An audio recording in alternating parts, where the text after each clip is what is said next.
We have this situation where growth is slowing, but the Fed is tightening. The Fed has been very clear. They need to slow the economy down. So the stronger it is now, the more hiking they have.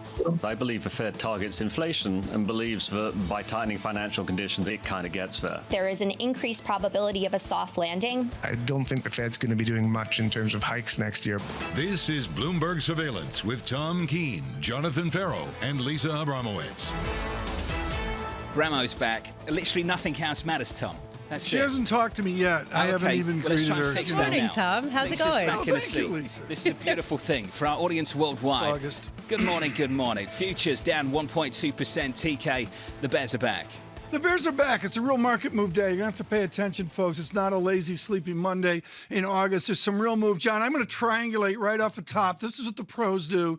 They look at euro dollar. They look at dollar yen, and then they get the other pair, euro yen. And John, it sums up this morning, no surprise, weak euro through parity. Can we throw European gas into the mix as well, Tom? That's the why. As the euro gets sliced and diced, European gas absolutely surging. And for those, in the laziness of summer, there is a war going on, and it was a challenging weekend, including the bombing in Moscow, John. There's just an overlay here that leads you to a more negative market tone with futures at negative 49. I said the Bears are back. It's Bramo. Futures down 1%, Lisa. Here we go.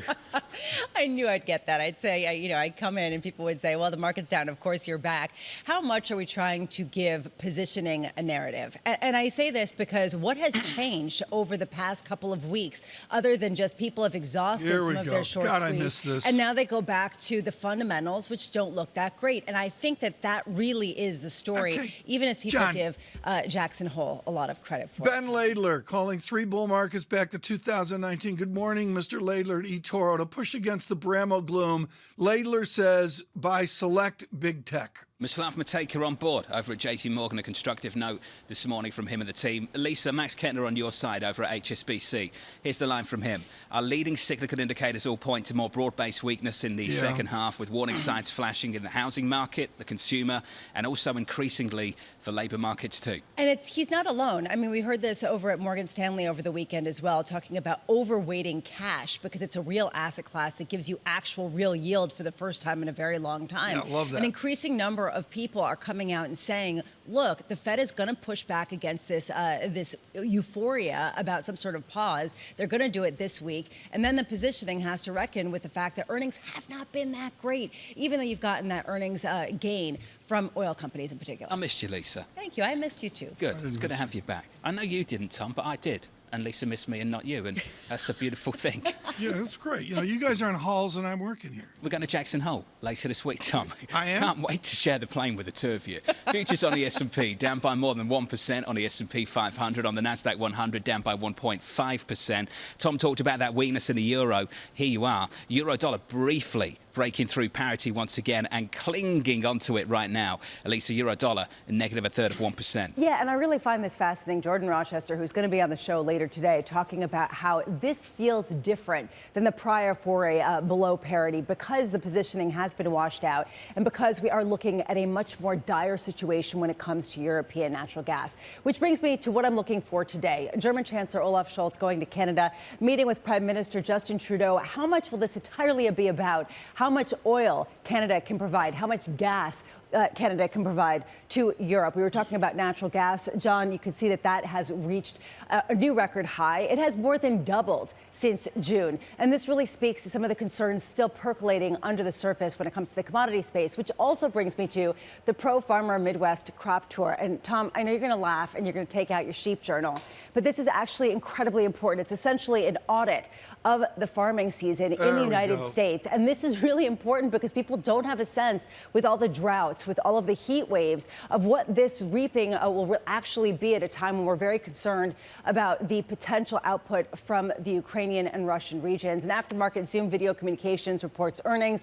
We have gotten most of the earnings. Zoom is one of the last ones. I just want to give you a sense, John, the round trip here. This is what Zoom has done since the pandemic, surged dramatically, has given up all gains. And we're looking right now at how much potential is there, how much have we gotten ahead of ourselves. This I find fascinating considering the euphoria that people talk about in certain tech stocks. Not all of them. And certainly we've seen some pretty big potholes. Brutal. Lisa, thank you. And again, Fantastic to have Bramo back in a seat as we count you down to Jackson Hole, Wyoming. We'll depart on Wednesday afternoon, and then we get there a little bit later that night. And then, Tom, the coverage begins Thursday morning into Friday. It's going to be interesting. We've got a great set of guests lined up, really thinking about what global central banks are doing. John, I think we have to remember that Mr. Powell's the focus, but there's a huge international feel to what the Kansas City Fed does there. I love what Kit Juke says this morning as he celebrates Arsenal doing better than good. And it's Juke says the U.S. dollar heads off to Jackson Hole. Do we have a dollar that's resilient, John, and breaks through DXY, 108, 109, 110? We have a dollar that's strong, I'd say, Tom, and a euro that's a ton weaker this morning. We'll pick up on that theme in a moment. Let's get the week started in a very, very good way. We can do that with Laurie Calvasino, the head of US equity strategy at RBC Capital Markets. Laurie, I saw your latest note, and I think it's an important one to address. Can you establish a major bottom before we've seen the big EPS forecast cuts? The truth of the matter, John, is, and I keep getting that. I keep getting that question from clients, and it's not only that you can get the market bottom while earnings estimates are coming down, but if you go back and you look at major periods of stress, like the tech bubble, like 2018, like the 2015-2016 industrial recession, that is often the case that the stock market puts in a bottom several months before you actually flip back into positive revision territory. So I'm not sitting here telling you that reducing earnings estimates further isn't going to be a headwind for the market. I think that it is. But in my mind, it's something that causes us to merely retest the June lows, maybe take another swing low at them. But I think we probably did put the low for the cycle in place in June. Laurie, where is sentiment this morning? So someone asked me this question last week, and I said, 85% of the people I talked to are still bearish, about 15% are bullish. It did feel like, maybe over the last couple weeks, that bullish cohort grew from about 5 to 15%. But if you look at the CFTC data and just want to get the quantitative read, I think that sentiment in NASDAQ has become euphoric again. Futures positioning is getting close to the highs that we've seen in recent years. But if you look at something like small cap, the Dow futures, or even S&P futures, we are still very much in the early days of recovering off of an extreme low. In the case of small cap and the Dow, off of new lows that were below a great financial crisis lows. So I think it's a bit of a mix. I think there are some pockets of euphoria, but I do think overall positioning has still been pretty depressed, and sentiment reflects that. Laurie, what's going to drive small caps higher at a time when you see consumer sentiment falling off a cliff and consumer spending, while still resilient, showing signs of weakening pretty much across the board? So I think the issue with small caps is that they have very clearly baked in a recession at this point in time. We've gone through a bunch of the numbers. What we have seen essentially is that if you look at small caps against jobless claims, they're already baking in a pretty big spike from here, even with the recent move that we've seen up in small cap recently. Small caps are also baking in a trough-like move, a plunge really in ISM manufacturing that hasn't happened yet. It's probably coming. It's baked into the small cap stocks. But I think the other issue that we see is that historically, longer-term investors know that recessions are usually good buying opportunities for small cap. They sniff out the pain early on. They sniff out the recovery early on. And at the end of the day, small cap is really, I think, the one part of the market that has clearly baked in an economic downturn. Laurie, over my break, I was thinking a lot about the talk about reshoring or onshoring a lot of manufacturing from China, from Asia, in response to some of the supply chain disruptions. Is this more talk than action? Are you actually seeing this on the ground with small caps? So I don't think we're seeing it in a massive way yet, but I will tell you, Lisa, in my recent travels with investors, that issue is something that small cap portfolio managers are highly engaged on and highly focused on, particularly when it comes to the industrial sector. And there is a view out there from professional money managers who specialize in this space that will ultimately be a good thing for the small cap industrial stocks. It may ultimately be challenging for margins for the bigger cap companies, but there is a view that this is something that's going to be a tailwind for the small cap space and hasn't really played out yet. Laurie, I've got you at 4,200 year end on the S&P 500. I've got the market on Friday at the close at 4,228. What now? What do you tell clients? So look, I think that the argument that valuations are too high right now, I think that's kind of a thin argument for saying we got to peak out right now. I do think it's a concerning data point. It reins in my enthusiasm through the end of the year. We're close to 20 times my numbers for next year and this year. But I do think that, these are year-end targets, John. We're trying to guess where the market is going to be on December 31st, not the high it's going to achieve this year. So I do think that we're setting up for further volatility in the very short term, especially if we get favorable messages at the end of the week from Powell. I could see this thing going just a little bit longer, just based on how low and extreme the positioning has been. But I do think if we're being intellectually honest, we have to set up for some choppiness and volatility through the end of the year. Laurie, awesome, as always. Laurie Cavacina there of RBC Capital Markets. Kicking off our coverage this week, counting you down to that important speech later this week on Friday. Chairman Powell, 10 Eastern time, Tom, from Jackson Hole, Wyoming. We'll have coverage there with some good guests lined up here. We're getting guests from England as well for the early morning. John, do you realize when we have to get up? For local, we go on air, Tom, so we're on air? Depending on how much time you need. Well, I'm in makeup at 2 p.m. and the bars close at 1:30. So I don't think you're getting makeup out in that field where that studio is, Tom. No, but if I'm at the $1 million bar in Jackson Hole, who do you think's doing your makeup at 2:30 in the morning? No, at the lodge. If I close a $1 million bar in Jackson Hole, I can get makeup there on the way to the. You're going to stay set. up. We call that an all-nighter, Tom.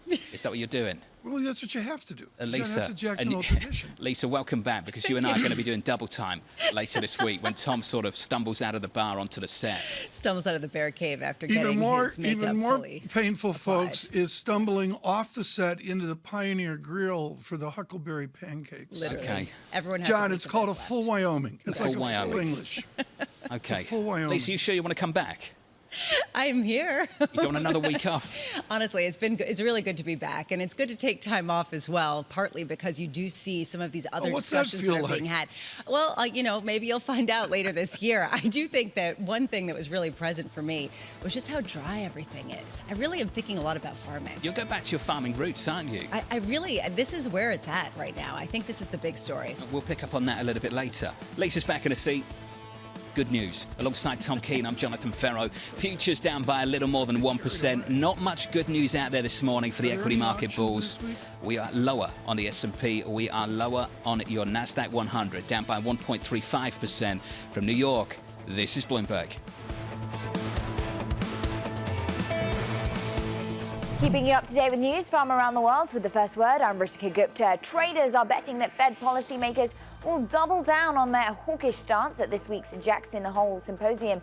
Benchmark 10-year Treasury yields came within a whisker of 3% today. Fed Chair Jerome Powell may use a speech at Jackson Hole on Friday to push back on speculation that interest rates will fall in 2023.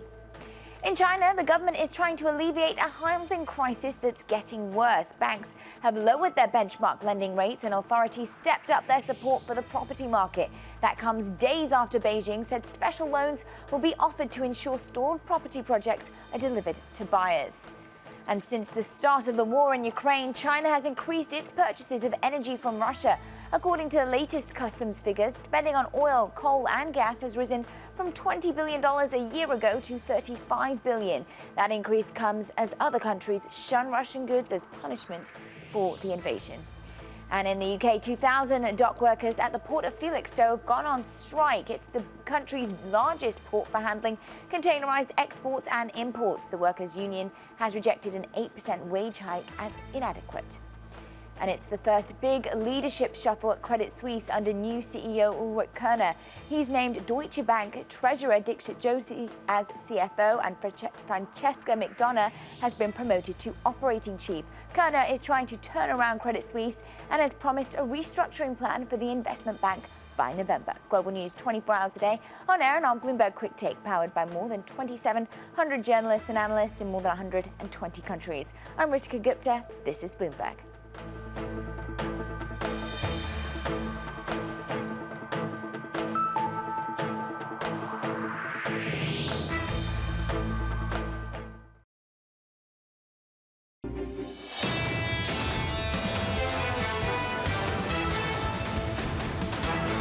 If China opens up significantly after COVID, there will be more pressure on demand. More pressure on demand means upward pressure on prices. So we're watching what happens globally, but we are doing everything possible to try to stabilize supply and demand to keep those prices coming down. Jennifer Granholm there, the U.S. Energy Secretary on Fox News over the weekend. Live from New York City this morning. Good morning with Tom Keene and Lisa Abramowicz. I'm Jonathan Ferro. Futures negative 1% on the S&P, on the NASDAQ 100. Down by 1.36%. We are off session lows. Euro dollar off the lows as well. Just about just about above parity, 100.101 and negative 0.25%. Pretty defensive out there. Yields unchanged on a 10-year, Tom, 296.84 as we race towards Jackson Hole later this week. Research note of the morning, John, and it wasn't about that goal that Leeds scored with 32 minutes into the game with Chelsea. Worst own goal I've ever seen. John, it was a paper by Ben Nabarro of Oxford and Stanford at Citigroup, out with 18.6% inflation in your United Kingdom, January soonest. Did I see a 117 handle on sterling this morning, Tom? Yeah, you did.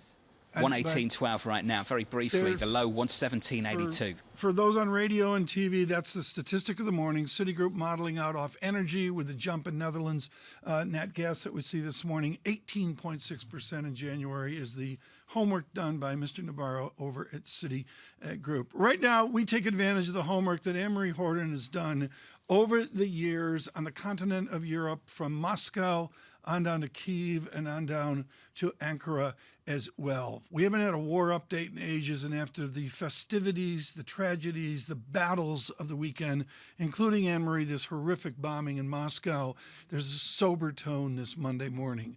I feel like it's the first battle of Manassas, the Civil War. This war's going to be over soon. It's not.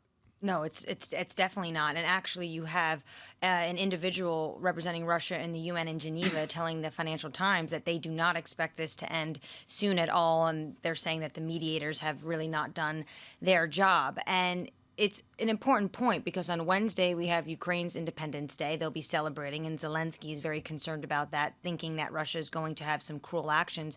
But also, it marks 6 months of this war that is not ending, that is still raging on, and many are concerned that, like in the past, there's been fighting in the eastern part of Ukraine for the past 8-9 years, that this will continue, and that's the outlook. For our American audience on radio and television, are we funding Ukraine with military material alone? Are we alone in this? No, but we're the biggest. We are certainly the biggest, but it has been a collective effort across NATO, and you see that across a number of countries in Western Europe, wanting to make sure, especially some of those old Soviet-era military equipment that the Ukrainians are used to using that don't need to be retrained on, as opposed to some of this new American material, that is going into Ukraine, and you see them using it. Anne-Marie, how does the explosion in Moscow that killed the daughter of a major advisor to Vladimir Putin change the conversation, even as Ukraine says we had nothing to do with it? Yeah, Ukraine is denying it. You obviously have Russia pointing the finger to Kiev and saying that this is at their hands. I think it just is reminiscent of what you saw in Russia in the 1990s, which was there was lots of bombings, lots of car bombings. And then, of course, when you have the reign of President Putin, it's very tightly controlled, and you don't see a lot of moments like this. It depends on where this is coming from, but it likely would have sent some chills through the Kremlin. This is an individual, Alexander Dugin, who doesn't have a ton of influence directly, but Putin has quoted him before. He is a staunch supporter, this individual, which his daughter was killed, and he was supposed to be in that car. He's a staunch supporter of Russia sending troops into Ukraine, and this political, social, religious idea that all ethnic Russians around the world should be united. Well, in the meantime, Russia is pausing production or pausing some of the transportation of natural gas once again on Nord Stream 1. This is leading to renewed concerns and part of the reason why you're seeing that surge in natural gas prices yet again in the Euro region. How far are they willing to go? What is behind the latest stop, start, and is this going to be what to expect for the rest of the year? I mean, there are times when these pipelines do need to go down for maintenance, right? And this says it's supposed to be a 3-day maintenance, but it's very clear that Putin has been using gasoline, has been using natural gas, has been using oil, and he plays politics with it. You know, Halima Croft once said Putin does never let a good crisis go to waste. He thinks this is his only point to have leverage against the Europeans. And the Europeans are obviously incredibly concerned. We're coming off the summer, we're going into the winter. They are already telling their populations they need to conserve energy. And this would be incredibly worrisome for Germany because Nord Stream 1 is really how they get their natural gas. And you had Habeck over the weekend telling local broadcasters that, again, please start conserving that energy. What is the distinction that over the last number of days we or Ukraine have focused on Crimea? Is the United States at war with Moscow? Economically, the Russians would say, yes, this is an economic war, but the United States says this would just be penalties. But we're providing sophisticated missiles that go a long way, I believe. I'm speaking as an amateur. And rain right. The United on States would say they are providing defensive weapons, but this is a big debate. Russia believes that they are at war with all of NATO. Hey, mate, good to have you in New York. Anne-Marie Holden. She's in New York? She's in New York. She's next to you, Tom. She's about 10 feet away. He missed me. Run away, Anne-Marie. Run away. TK, this one's for you. Explain to Keene that was not an own goal, please. It was a goal by an American, Aronson. It was actually a goal by an American for an American manager, What do I know? Jesse Marsh. Very cool. It looked over like Leeds I was United. playing goal. How much is that goalie paid to put that in? Folks, they're Few million standing a year. there. Edouard Mendy. It looked like me playing. Tom, he's a big guy. He's a big guy. And the problem is they're under so much pressure from the manager to play it out from the back that the goalkeepers can't do what they used to do, which is just kick it as hard as they can up the field. John, is it modern that when they score, they go up to the fans? I love that they do that versus the distance of the athletes in America. They've been doing that for a long, long time. They've been doing Tom. that for a long time. Very, very cool. But the Premiership fans get so close to the players on the field. I don't even know who's playing. I mean, I can't figure out. That's a lie. I know that you watch all the games over the weekend. Each team has like 4 uniforms. What do you mean, Tom? The kit thing? Oh, right, yeah. I You don't have even a know home who's kit, playing. an away kit, and then you have a third. Thank God Chelsea was in blue. I could actually figure out who they were. Abramo, did you watch anything over the weekend? No. No. No. Okay. I'm sorry. I'm just looking at Can we have a reading the Farm discussion? Journal. The Farm I'm Journal. telling you, the Farm Journal was where it Okay. was at. Go on, Tom. No, the Farm Journal thing was good, Bramo. It's good. Can we have a discussion? Anne-Marie, chime in here. This is important. Thing ever. Should I waste time watching the new Game of Thrones? I mean, this is a serious question. Oh, the prequel. You've never seen the original Game of Thrones? It's too That's much time. un-American. It's too much time. I have to commit. No wonder you're so weird. Did you just call Chief White House She's never correspondent seen Game of weird? Thrones? Is that It's what you too just much did? commitment So now. endearing. Wow. Welcome to New David, York, should I Anne-Marie. see the new one? Help me here. Yes. David says yes. Keep digging, Tom. Keep digging. You're done. From New York, this is Bloomberg.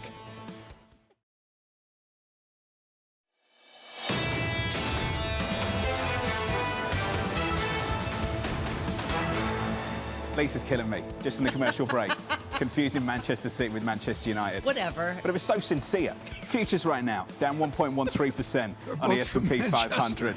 On the Nasdaq 100, down by 1.44%. Weakness at the end of last week, and that weakness spills into the start of this week as we count it down to Jackson Hole, Wyoming. Going into that, let's take a look at 2s versus 10s. 2s versus 10s, as you know, have inverted. Last week, though, your 2-year totally unchanged. Your 10-year actually started to do a bit of work. Yields higher, so that spread, that gap, narrowed again. This morning, though, we break out once more at the front end. So yields higher at the front end by 6 basis points. The 10-year unchanged. Just a little bit more inversion there. 2s at 329, 10s at 297.95. Max Kettner of HSBC this morning, tremendously bearish once more. What's you saying, Bramo? Max underweight US equities and high yield, and maybe considering, Tom, just nibbling DM sovereigns because he is so negative about the outlook into the end of the year. Well, there's a huge disparity here right now. We got to get to this important guest, John, but I tell you, the disparity right now in research notes over the weekend was remarkable, and most of it was about X-axis stuff, the length of time,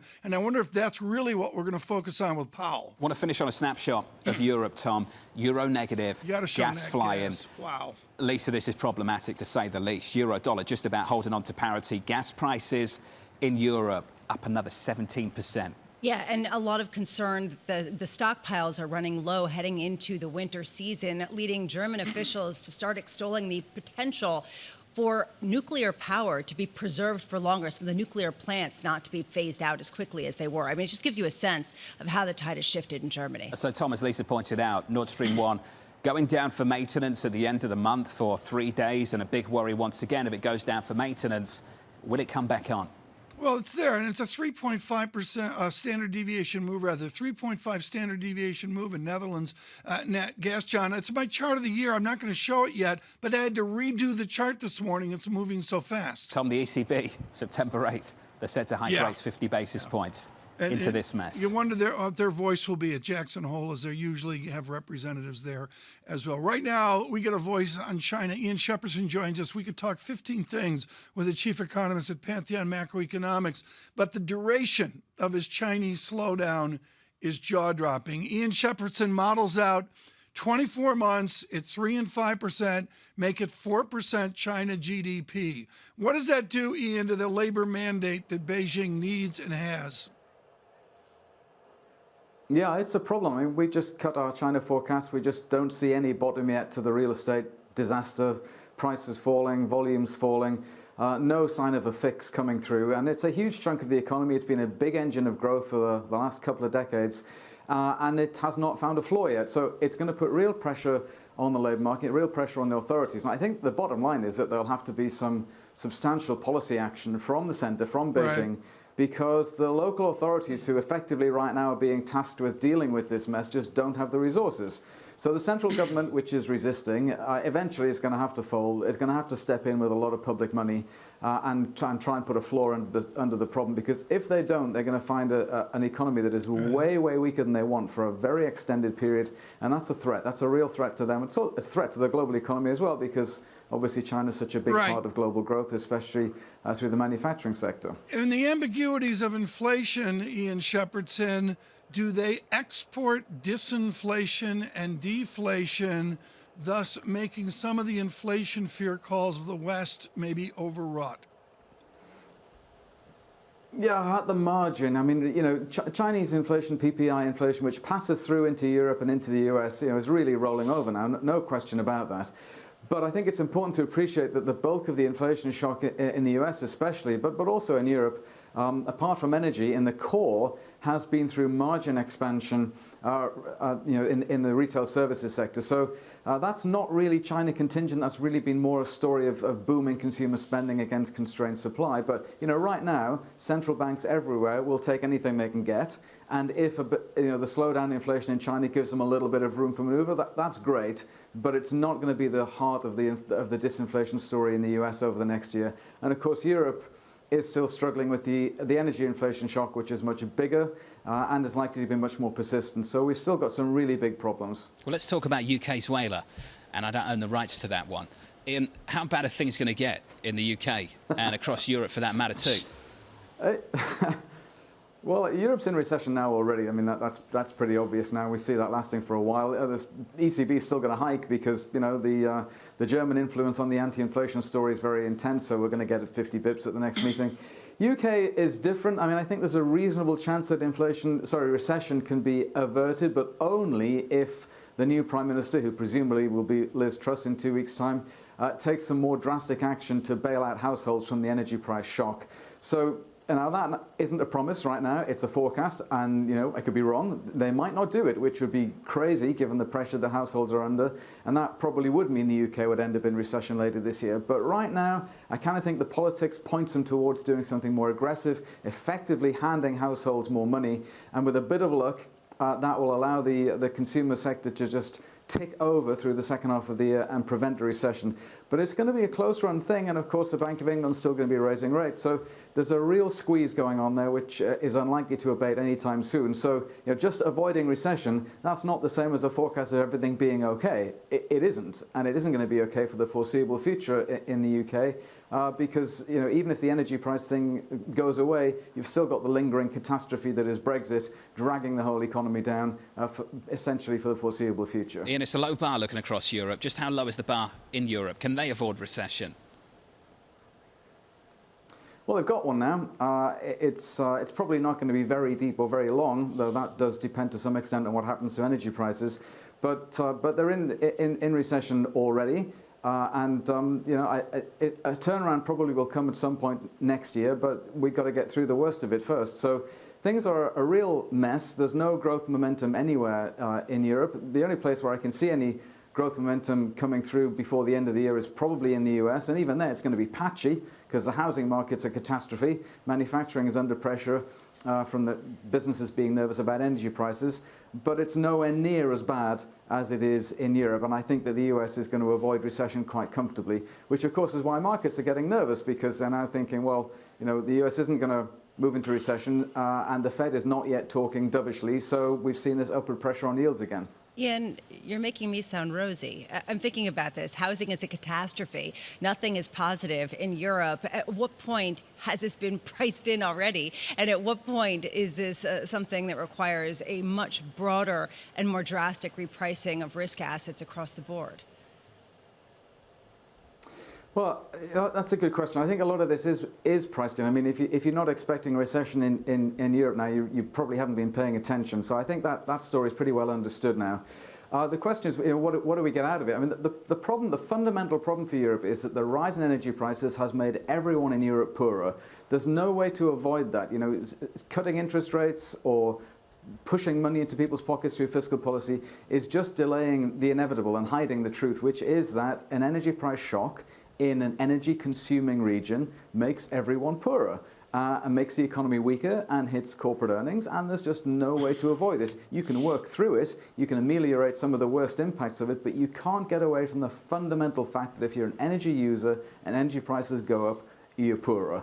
And this is much worse in continental Europe than it is in the UK, and it's much less bad in the US, and gas prices are now falling very sharply. But Europe's at the front and center of this because of Ukraine and because of their energy policy over the last 20 years, and they're going to be paying for it for a long time. And so risk assets in this environment, it's very difficult, and it's probably not going to be a very quick turnaround. Ian, when we talk about the United States and how it's in a better situation, a lot of the notes that I've been reading have been talking about the inventory glut that a lot of analysts are expecting at companies, including big retailers, that have ordered too much stuff, and that this will be disinflationary heading into year end. How much will this be a disinflationary force? How much will this take some of the pressure off the Fed?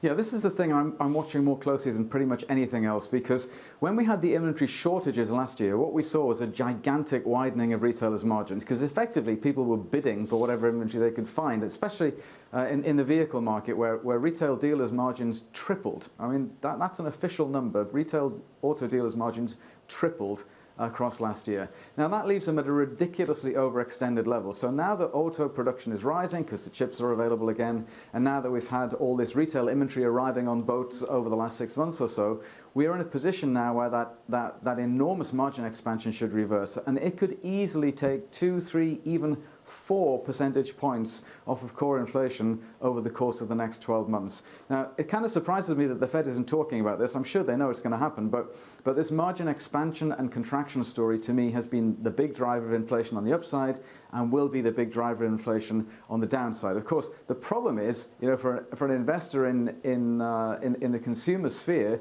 you're looking at retailers, Target, Walmart, we've heard all about them, facing a margin squeeze at really quite substantial proportions over the course of the next year. But again, this, from the Fed's perspective, this is good news, because this is what we need to re-normalize inflation, to get margins back to something that's recognizably normal. It's a long way off, but the return of inventory and the excessive inventory is what's going to bring about that margin compression and drive inflation down a long way. Can we talk about some almost good news? If only football games ended in the 54th minute, Kieran Trippier putting you up against Manchester City.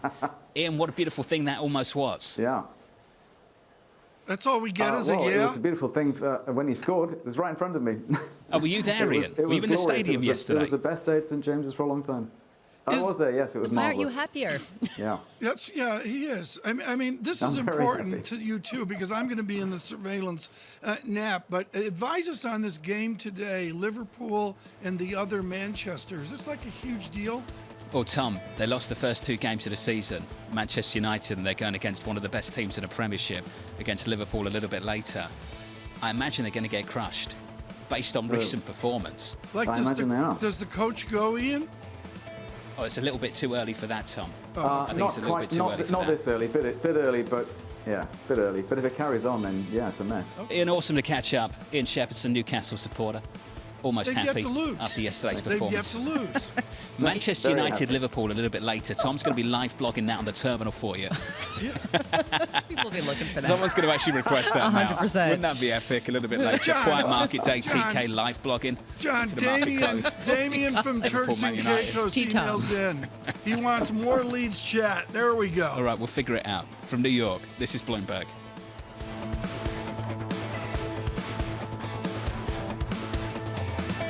Keeping you up to date with news from around the world with the first word, I'm Ritika Gupta. China is ramping up support for its troubled real estate sector.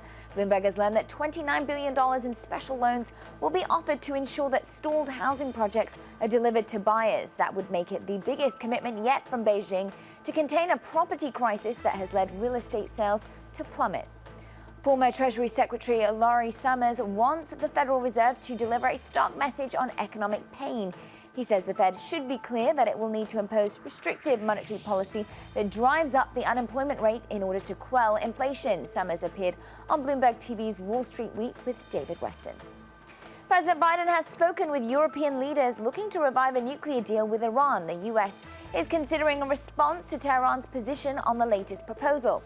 Over the weekend, Axios reported the U.S. wants to calm fears in Israel about a possible deal. The U.S. has said it agrees with Israel that Iran can never acquire a nuclear weapon. Global news 24 hours a day on air and on Bloomberg Quick Take, powered by more than 2,700 journalists and analysts in more than 120 countries. I'm Ritika Gupta. This is Bloomberg.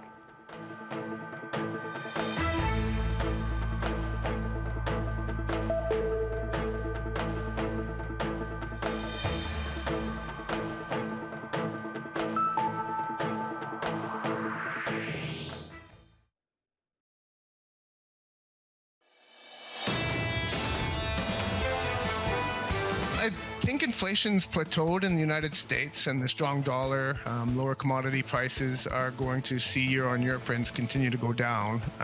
In Europe, in the UK, commodity prices haven't fallen in the same way. I think you've got a lot of stagflationary forces that are remaining in Europe, where the US is probably past the worst of that. That was Patrick Armstrong of Plurimi following the conversation we've just had with Ian Shepherdson of Pantheon Macroeconomics. Ian said, if you're not expecting recession in Europe, you haven't been paying attention. With Tom Keene and Lisa Abramowicz, I'm Jonathan Ferro. Futures this morning down a little more than 1% on the S&P 500. On the Nasdaq 100, down by 1.5%. Mohamed Al-Arian writes in, love all the football talk, thank you. Hopefully it will not come at the cost of crowding out the Mets' incredible comeback yesterday. More your speed, Bramo. Yeah. The Mets getting it done. Yeah, there was a whole article in the New York Post talking about the 2022 Mets and comparing them to the 1986 champions and whether it's sort of baked into that kind of reality. It's Are you that incredible. hopeful? I mean, a lot of people are. They have the best record Really? in the league, yes. The Mets were they were good in 1986? Are you serious? Who did You're they gonna beat, get Tom? so much Who hate did now. they beat, Tom? I just can't recall. It was too long ago. The ball Lenny Dykstra hit in Game 3 off Oil Can Boyd is still moving up in a vector towards a London School of Economics. Joining us now, it has been far, far too long, Peter Trubowitz, Professor of International Relations at LSE, and of course with Chatham House, and of course an affinity to the University of Texas as well. Professor, thank you so much for joining us. What happens after 6 months in a war? What happens now to the two forces of this war in Ukraine? Well, Tom, I first want to just go on record saying I'm an old-time Mets fan. So I appreciate exactly what you had to say there.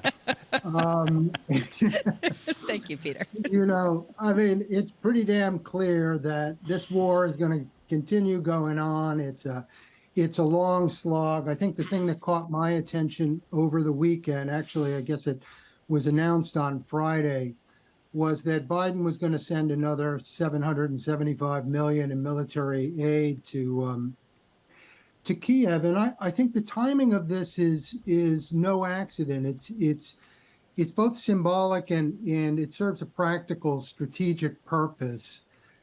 Symbolically, Wednesday is Ukrainian Independence Day. It also, you know, as you're suggesting, is coincidentally the 6-month mark in a war that I think most analysts thought was going to be a romp for Moscow. And so I think in a way this is, you know, the administration is trying to underscore its commitment to Ukraine's security and acknowledge really Kiev's tenacity in the face of long odds. But I want to pick up something that John began with at the start of this segment, which is recession, because I think the administration's announcement also comes at a time when European financial and political support for the Ukrainian case, I would say it's flagging. I mean, European military commitments have not increased since April. Arguably, they're on a downward trend. And European support for the war is not as stout as it was in the spring. And partly this is because of concerns about inflation, the price of food, the price of gas that you were talking about in the last segment, but also fears of recession, which are, fairly widespread in Europe at this point. Peter, how does the bombing of in Moscow that killed Daria Dugina change the conversation? There was a lot of speculation over the weekend that this could harden the nationalist sentiment and harden it against both Ukraine and the United States. What's your view on how it sort of changes the narrative? Speculation about the attackers and how Putin is going to respond is rife right now on Twitter. I'm sure you're following it. One thing I think that's pretty clear already from the attack is that Putin's regime looks a little weaker today than it did before the attack. Whether it was the result of a Ukrainian strike, I doubt it, but that's out there, of course, or rivalry within the Kremlin, or domestic resistance to Putin's nationalism, the fact is the attackers succeeded, and this is going to fuel doubts about Putin's ability to guarantee security for those aligned with him. He'll look for some way to strike out, perhaps against Kiev. Yeah. He has plenty of reasons for doing that this week, though, interrupt Independence Day there, but I think this perhaps adds some fuel to that fire. On the flip side, Peter, there is this discussion, and we heard about President Biden having discussions with a number of the Western allies about reinstating the Iranian nuclear deal, and that's gaining steam and giving some support, and the reason why perhaps oil prices are dipping just a touch, at least that's what the narrative will tell you. How much can that actually replace Russia? Does that further isolate Russia as a pipeline for Europe going forward?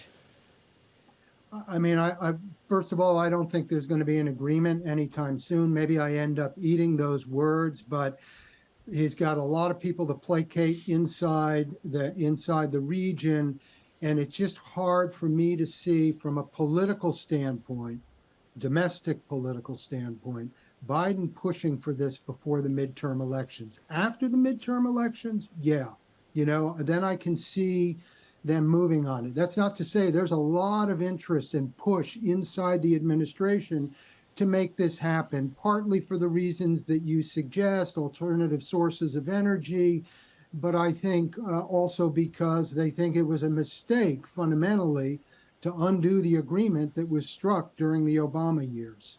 Peter, just awesome to catch up with you, sir, this morning. Thank you. Peter Trubowitz there on the latest in Europe, Ukraine, Russia and beyond.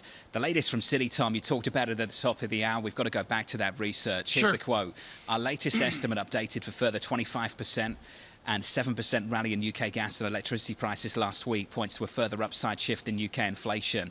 Here's their call for UK CPI to peak at over 18% in January. Tom, 18% after cutting through double figures in the last couple of weeks. To me, the basic theme, particularly for our American listeners and viewers, John, is just all this gloom and doom about Europe. It's tangible, the war is horrific, etc. Does it redound back across the Atlantic over to America? How strong is America? How alone is America to separate this? John, you're in a timeout chair. I wanted one more question with Trubowitz. What did you want to ask? I wanted to talk to him about Game 6 of 1986, where there's all this talk about Buckner.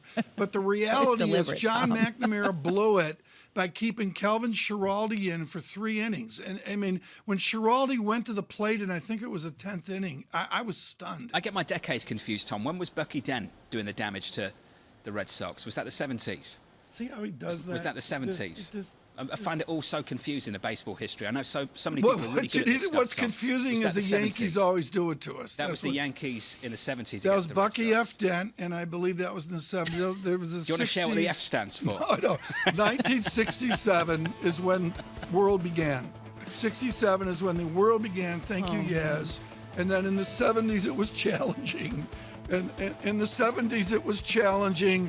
And then in the 80s, it was the 80s. It was the 80s. 86. Bramo, thanks for that, just for sharing a little bit of history. Until 2004. I was the one who shared No, thank you, just for taking us there. Did you get an intern on it? What is the F for? Get an intern on that.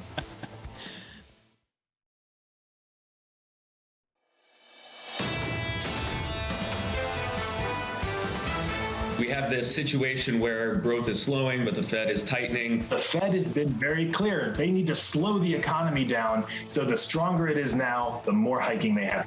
I believe the Fed targets inflation and believes that by tightening financial conditions, it kind of gets there. There is an increased probability of a soft landing. I don't think the Fed's going to be doing much in terms of hikes next year.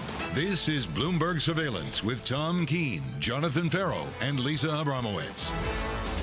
The Bears are back live from New York City for our audience worldwide. Good morning, good morning. Morning. This is Bloomberg Surveillance live on TV and radio alongside Tom Keene and the absolutely brilliant and sometimes slightly bearish Lisa Abramowicz. I'm Jonathan Ferro. Futures down by more than 1% on the S&P. TK, it is Europe's summer of discontent. It really is. This is something, folks, that's gone through the weekend with difficult news in the war in Ukraine. You see it in natural gas priced out of the Netherlands this morning. John, I'm going to use this phrase carefully. These are jump conditions. There's just no question about that. Jordan Rochester of Nomura, Tom, this morning talking up the prospect of dropping down to 95 on euro dollar after another brief break of parity this morning. Very sophisticated note, folks. Jordan Rochester saying, look, the shorts were there. They moved the market around the last time where euro weakened under parity. This time is different, and it gives momentum rapidly to a 0.95 and out into the, quote, the winter ever lower. And if you're just we're not framed for Tom, that. If you're just tuning in and you missed Ian Shepherdson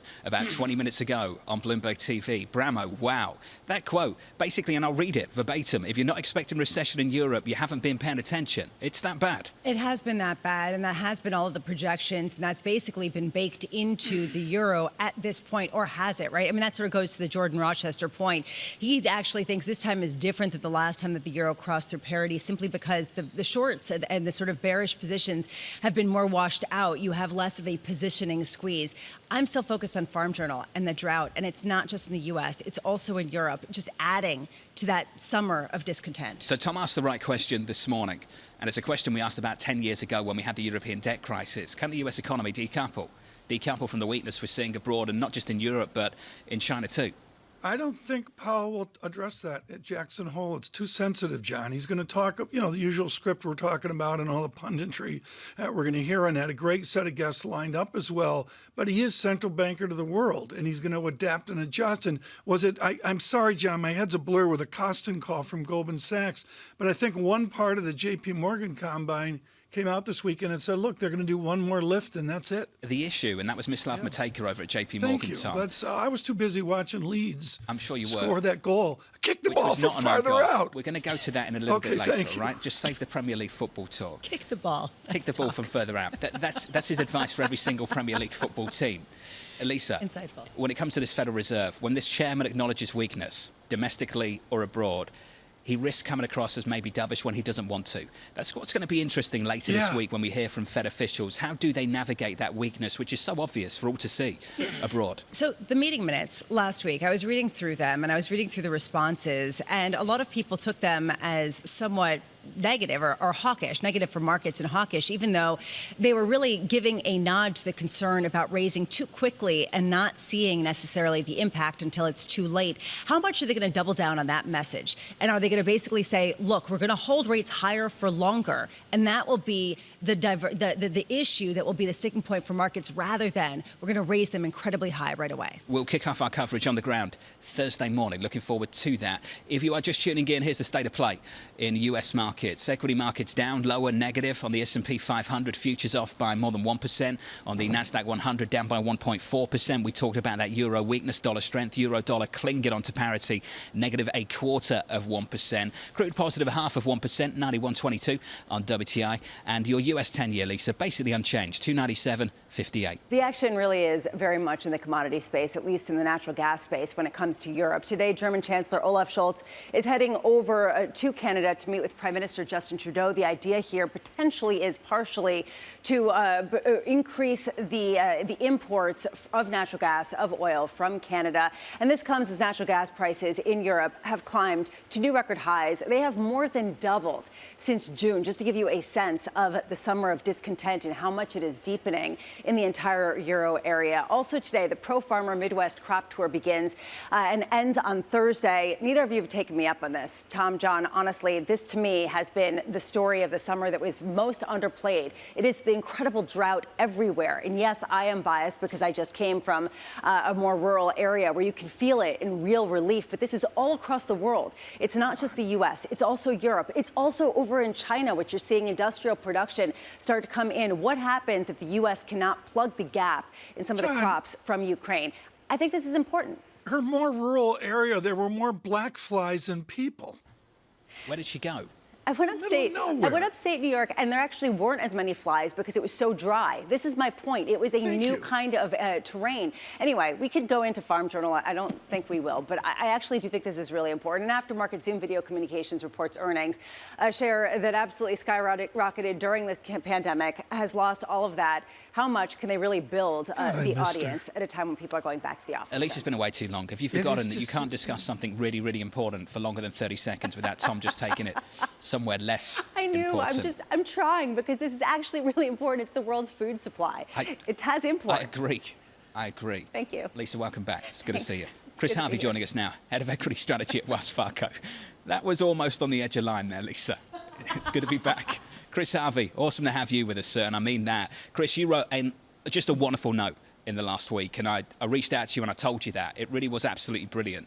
You push back against this doom and gloom and the people that say this market move we've seen off the lows is just about positioning. You say it's more than that. Chris, can you walk us through it? Yeah, so John, let's just make a couple premises here. One premise is the equity market is a growth market. The other premise is, we've always said this, we've maintained this, the equity market can rally, right, once the Fed begins to toggle things down. Not that it pivots, right? Pivot is a turn, but when it toggles things down. And that's what they've said. We're going to front load things. We're going to toggle things down. And at the end of the day, if we're going into a growth market, right, what should you see? A slowing economy, inflation coming down, and rates coming down. And that's exactly what we're beginning to see. And what did you see in the first half of this year? You saw massive derating a lot of these growth stocks. And we think there's real opportunity here.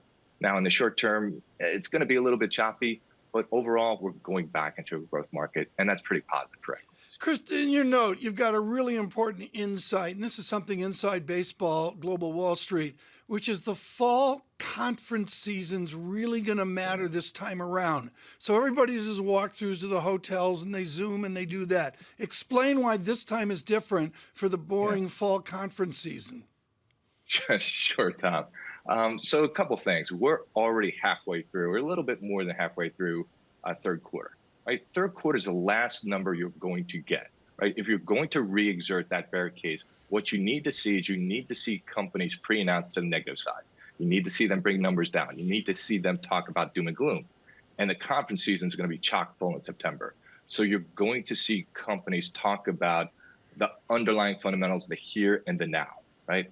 And if companies do pre-announce, if they do start to talk about economic malaise, it's going to be really sloppy between now and year end. If not, then we can get back on our horse and we can start moving forward, because you're not going to have that opportunity until next year to really talk about numbers coming down, margins getting stretched, and kind of that doom and gloom type scenario. So it's exceptionally important this year. Until then, Chris, what's the takeaway from the earnings season that's almost complete at a time when a lot of people were saying it was pretty good and you actually saw margin expansion, and you threw a lot of cold water over that and said the margin expansion purely came from energy? Yeah, so I think what happened as we came into earnings season, a lot of people were ready. A lot of the bears were saying they were getting ready for the "I told you so." I told you we were in a recession. I told you numbers were going to come down. I told you margins were going to compress. You just didn't get that commentary. It wasn't that things were great. It's just you didn't get that opportunity. And then underneath the surface, what we were talking about is the curve began to invert. Rates began to go down. And what's that great for? That's great for growth. And you started to see things really improve. Underlying everything is the fact that you had the Fed toggling things down. You had rates going lower. And to us, everything else was a beta, right? Positioning was a beta. Earnings were a beta. A lot of the comment in the marketplace, that was more beta. But the underlying fundamentals, what drive the catalyst, was really about the Fed, was really about rates, and everything else was just helped us move higher, if you will. So, Chris, let's put a bow on it. You think we've got more upside here on the index, on the S&P 500 into year end, and ultimately that weakness won't come until the front half of 2023? Yeah, so John, what we've said is our trading range, our short-term trading range is 42 to 43. We got there, we're pulling back. We'll probably see a bit more pullback, a bit more chop but we do think you're going to end the market higher than where we are right here, right now. We're still sticking to our 4,700. We think the top end of the range is probably 45 to 47. And again, Wow. I don't think earnings season is going to be bad. I think it will be okay, but we'll see, right? At the end of the day, we want to take in that information. We'll make our changes, but I do think that we have more upside between now and year end. Well, I said it to you last week, Chris. It was a really nuanced note, and it was a pleasure to read. Thank you to you and the team. Chris Harvey there of Wells Fargo Securities. Tom, just with a different perspective on things coming through and a more constructive one into year end. And what we do is you look at the tea leaves here, and John, just moments ago, Euro Swissy is at safe haven, maybe litmus paper of the European system, 0.95987, breaching 0.96. That's strong Swiss franc, and again, that reconfirms the emphasis out there of parity euro. We got problems in Europe, without a doubt. And what we face in Europe, Lisa, ultimately, is another shutdown of Nord Stream 1 into Germany, and potentially for 3 days at the end of the month. That's what the Russians are telling us. Lisa, the problem and the fear and the question everyone still has is when it goes down for maintenance, does it come back on? And gas prices are surging, and when gas prices go up, the euro's negative, and when the euro's negative, a lot of this is so self-fulfilling, isn't it? It is just vicious. Because it becomes an inflationary headwind if you have a low euro and you have to import more gas, if you have to import more goods. Andrew Bailey is going to be at Jackson Hole, I hear, and I am very curious how he positions this. Governor Bailey's going to be there? That is my understanding. Oh, yes. I didn't know that. It's that exclusive reporting. No, it's not exclusive reporting. Okay, I haven't seen confirmation of that. John, Just can I wondering. do a surveillance enhancement here?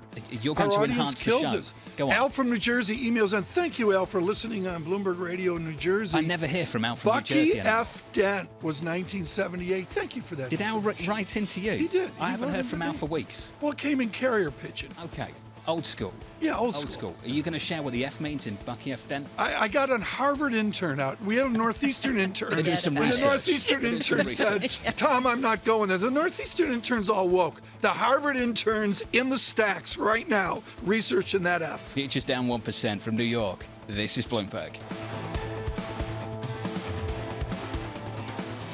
Keeping you up to date with news from around the world with the first word, I'm Ritika Gupta. Former Treasury Secretary Lawrence Summers wants the Federal Reserve to deliver a stark message on economic pain. He says the Fed should be clear that it will need to impose restrictive monetary policy that drives up the unemployment rate in order to quell inflation. Summers appeared on Bloomberg TV's Wall Street Week with David Weston.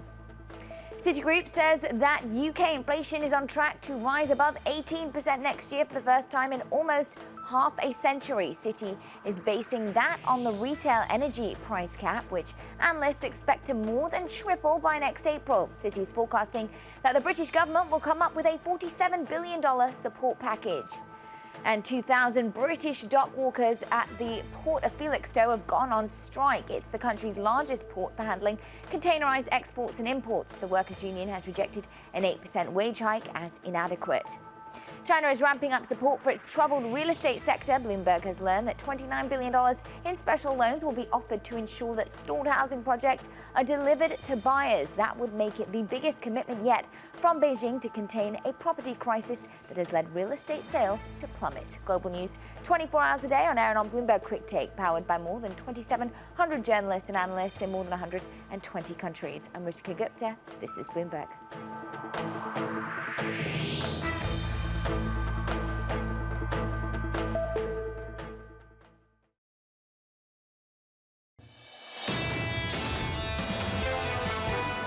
My hope is that we will get clarity that policy is not yet restrictive, that it needs to be restrictive if we're going to contain inflation, and that we'll need to accept the consequences of that. That is going to be a major part, a major piece of the conversation later this week in Jackson Hole, Wyoming, at the annual Fed get-together. That was Larry Summers, the former U.S. Treasury Secretary, with Tom Keene and Lisa Abramowicz. I'm Jonathan Ferro. Futures are down lower by 1.1%, negative on the NASDAQ 100 by 1.46%. Euro-dollar negative a third of 1%. Said it all morning, just about holding on to parity after breaking through that level once more. 1.0005, Tom, on euro-dollar. And wherever you look, natural gas prices absolutely surging. This is a day where commodities are really front and center in Europe. and driving foreign exchange. There's no question about it, John. I didn't do the math, but it's close to a 3.5% standard deviation move in something that was already moving, Netherlands net gas. And John, we got to mention it a third time, Citigroup, United Kingdom, 18% inflation. In January, potentially. That is... What a call. Tom, you mentioned the European benchmark gas prices, Dutch futures, up more than 19% this morning. Yeah. In a single day. And the news flow for the weekend. In the last hour, we covered that with Anne-Marie Horton. She's our Bloomberg Washington correspondent and continues with us this morning. I want to talk about the loneliness of Addison Mitchell McConnell III. He is from Kentucky. He's been doing this for near 40 years as well. Exactly how lonely is Mitch McConnell into the autumn? Well, I wouldn't say that lonely, right? He's not going to get breakfast at Mar-a-Lago. No, but he's still the leader of the Republicans in the Senate. There's a comment he made last week that I think is reflective of this conversation we're going to be having for weeks leading up to the midterm elections, which is the fact that when you look at the midterms, everyone's talking about a red wave coming in, maybe for the House, but Mitch McConnell was very careful to say not so sure for the Senate. When it comes to Senate races, these are statewide, and you really need, I believe his words was, a seasoned candidate. And a lot of the individuals that Trump is backing are not seasoned. They are very new, and they're a little bit more fringe. Last week, and I'm sure you missed this viral moment, Anne-Marie, you were probably in planning for one of your 4 international trips before the end of September. They mentioned to me the guy from Pennsylvania, Oz. Shopping. With no cart or basket. And I didn't know anything about this as well. Explain to our audience the level of clumsiness of Mitch McConnell's candidates. Well, he's not a Mitch McConnell candidate, Mehmet Oz. But they're on the same side, right? Yes, but we obviously know there's a big divide within the Republican Party of the establishment, like Liz Cheney, which lost her seat to a Trump backer. But will that happen in some of these big Senate races, like Pennsylvania? Mehmet Oz is very much so down in the polls. And what's great about this, John, is you and I know Anne-Marie has her asparagus with sparkling water. with salsa. Tequila. I thought he was looking for tequila. And guacamole. Lisa, you skipped last week based on the substance of our political conversations. I did research on the cart or basket debate. I am wondering, though, why we're hearing about Mehmet Oz and we're talking about baskets versus carts. We're not talking about President Biden campaigning for any Democrats. We're not talking about Kamala Harris at all. Where's the Democratic leadership? How unusual is it for President Biden to be nowhere and not invited to all of these campaign trips? Well, the Washington Post did a survey about this, talking about some of these very hotly contested races. Do you want the president to show up and campaign for you or not? And I believe the words they used was, I actually wrote it down, unenthusiastic. They got a set of unenthusiastic responses, kind of like, we're not inviting him, but if he shows up, we'd love to give him a tour. So this is really what many candidates are worried about, if this is going to be a mandate on the Biden presidency, and you already see a number of ads coming out in really tight races with Republicans really going after the administration on things like the economy and inflation. So you have these Democratic candidates in these tight races wanting to make sure that they put a lot of distance between themselves and the White House. Now, that is not exactly unusual, because most of these midterm elections in a first-term presidency is usually a mandate on that administration. But it could be worse for President Biden because he is so low right now in the polls. And then on top of that, his own party is talking about the fact, whether or not some is more openly, a lot of it behind the scenes, that they don't think he should be the candidate for 2024. But on Thursday, the president will be going to Maryland, and this is going to be really the kickstart of wanting to campaign for the midterms. Will he be invited to other places? That's a big question mark. Anne-Marie, I assume you're in New York because there's nothing going on in Washington. When does D.C. get interesting again? I would say early September, maybe September 6th. That's when the president is going to have this huge announcement, almost party, for the bill he signed for the climate and prescription drug pricing. And you know what, John? D.C. is going to get exciting because of the midterm elections, but there's not going to be a lot that is going to get done because everyone is going to be so focused on their constituents at home. Anne-Marie, I got to thank you for lighting it up on a Monday. I mean, it is August, folks. Let's be honest with that. And there has been an onrush of emails tweets, etc., on your ignorance over Game of Thrones. And I did a poll out there. I mean, is Anne-Marie like, does she remind you of a little older Arya Stark, or is it Marguerite Tyrell? And Tyrell is coming in. I mean, I can see it. I mean, Marguerite Tyrell, I mean, there's some serious similarities here. You should watch. I Googled, it'll take about 3 full days, 72 hours to watch it all. I don't know, Tom. You have more time than me on your hands, clearly. Well, I watched it over time. I mean, I spread it out. You let that go, Tom? Yeah, seriously. That was a serious That was little, fantastic. A little dig. Between Bramo and AMH, I'm going down in flames this morning, John. Okay, this is tough. Anne-Marie, welcome back anytime. You back in the next hour? I need a vacation. One after that, tomorrow. AMH in New York City. There we go. Anne-Marie Hordern. TK, futures down 1%. On the Nasdaq, we're down 1.4%. Pretty defensive start to this trading week after a pretty weekend to last week, Tom. Seriously, are we out 3 big figures on a VIX? No, we're not. But 2.41 and breaching out through 23, John. It is a clearly equity setback. And some of that we've hardly mentioned is off Mr. Costin's note at Goldman Sachs, which sort of set the tone for the weekend. Quite a story in the bond market, Lisa, though. Your 10-year not really doing much, 297. I think a lot of this is positioning. I'm not going to give a narrative to it. I am wondering some of the bigger questions.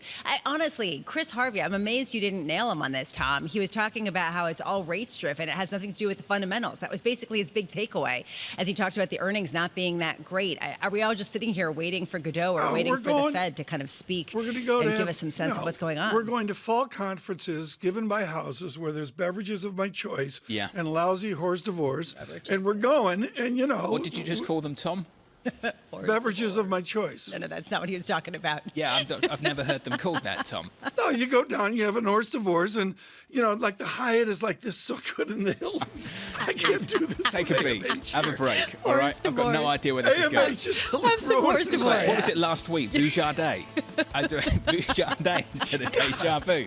Anyway, we're down about 1% the best hors on the d'oeuvres S&P. are in the food court. Sonal Desai Bloomberg. and Franklin Templeton joining us next. This is Bloomberg.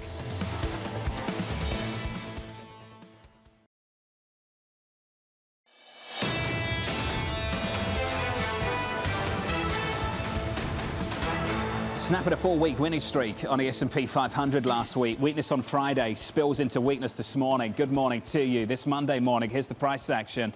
Down more than 1% on the S&P 500. Down by 1.5% on the Nasdaq 100. 2 reports out this morning. One from Mislav Matejka over at JP Morgan, who says this could be the last big outsized rate hike from this Federal Reserve at the September meeting. And Max Kettner of HSBC basically saying forget that and focus on the economic weakness still to come in the second half of this year. Max Kettner, max underweight this equity market and starting to think about buying this bond market. Take a look at 2s and 10s this morning. Last week, your 2-year, even with all the news, the noise, nothing. Dead flat on the week. Lots of chop, but dead flat on the week. So anchored at the front end. The 10-year started to come up just a little bit. So we started to narrow the difference between 2s and 10s. And then this morning, 2-year back out 6 basis points. Your 2-year 329.09, perhaps contributing to this move lower in risk assets. Your 10-year 297 and unchanged on the day. The weakness still to come. Let's talk about the weakness right now in Europe. How problematic is this? Nord Stream 1 shutting down from maintenance at the end of this month for 3 days. And a big question once again, will it reopen? Will it restart? Gas prices, Tom, absolutely flying. And euro-dollar rolling over, euro-dollar negative to just about parity this morning. And it's a different kind of parity than what we saw the middle of July. Then it was tentative, sort of bouncing on parity. Today it's a nice move down, and from here, who knows? We'll check out gas prices in just a moment. Euro-dollar negative, a few tenths of 1%. That's the cross-asset price action. Let's get you some single names. We can do that this morning with Lisa. Hey, Lisa. Hey, John. Let's talk about the meme stocks, which have been selling off in a pretty dramatic fashion. There are some fundamental reasons, aside from Ryan Cohen's sale of his shares last week, for Bed Bath & Beyond's declining an additional 10% in pre-market trading after the 40% hemorrhaging of value on Friday. This is because suppliers are actually halting some deliveries or suspending them because they have not gotten the payments in time. There are fundamental reasons for some of the weakness. Whether that actually matters for some of the names that have really ridden on sentiment is another story. GameStop shares down nearly 6%, AMC shares down 31% in pre-market trading. Other shares that we're watching this morning, Zoom Video Communications. We've been talking about how they are reporting earnings later today after the bell. Those shares down about 2%.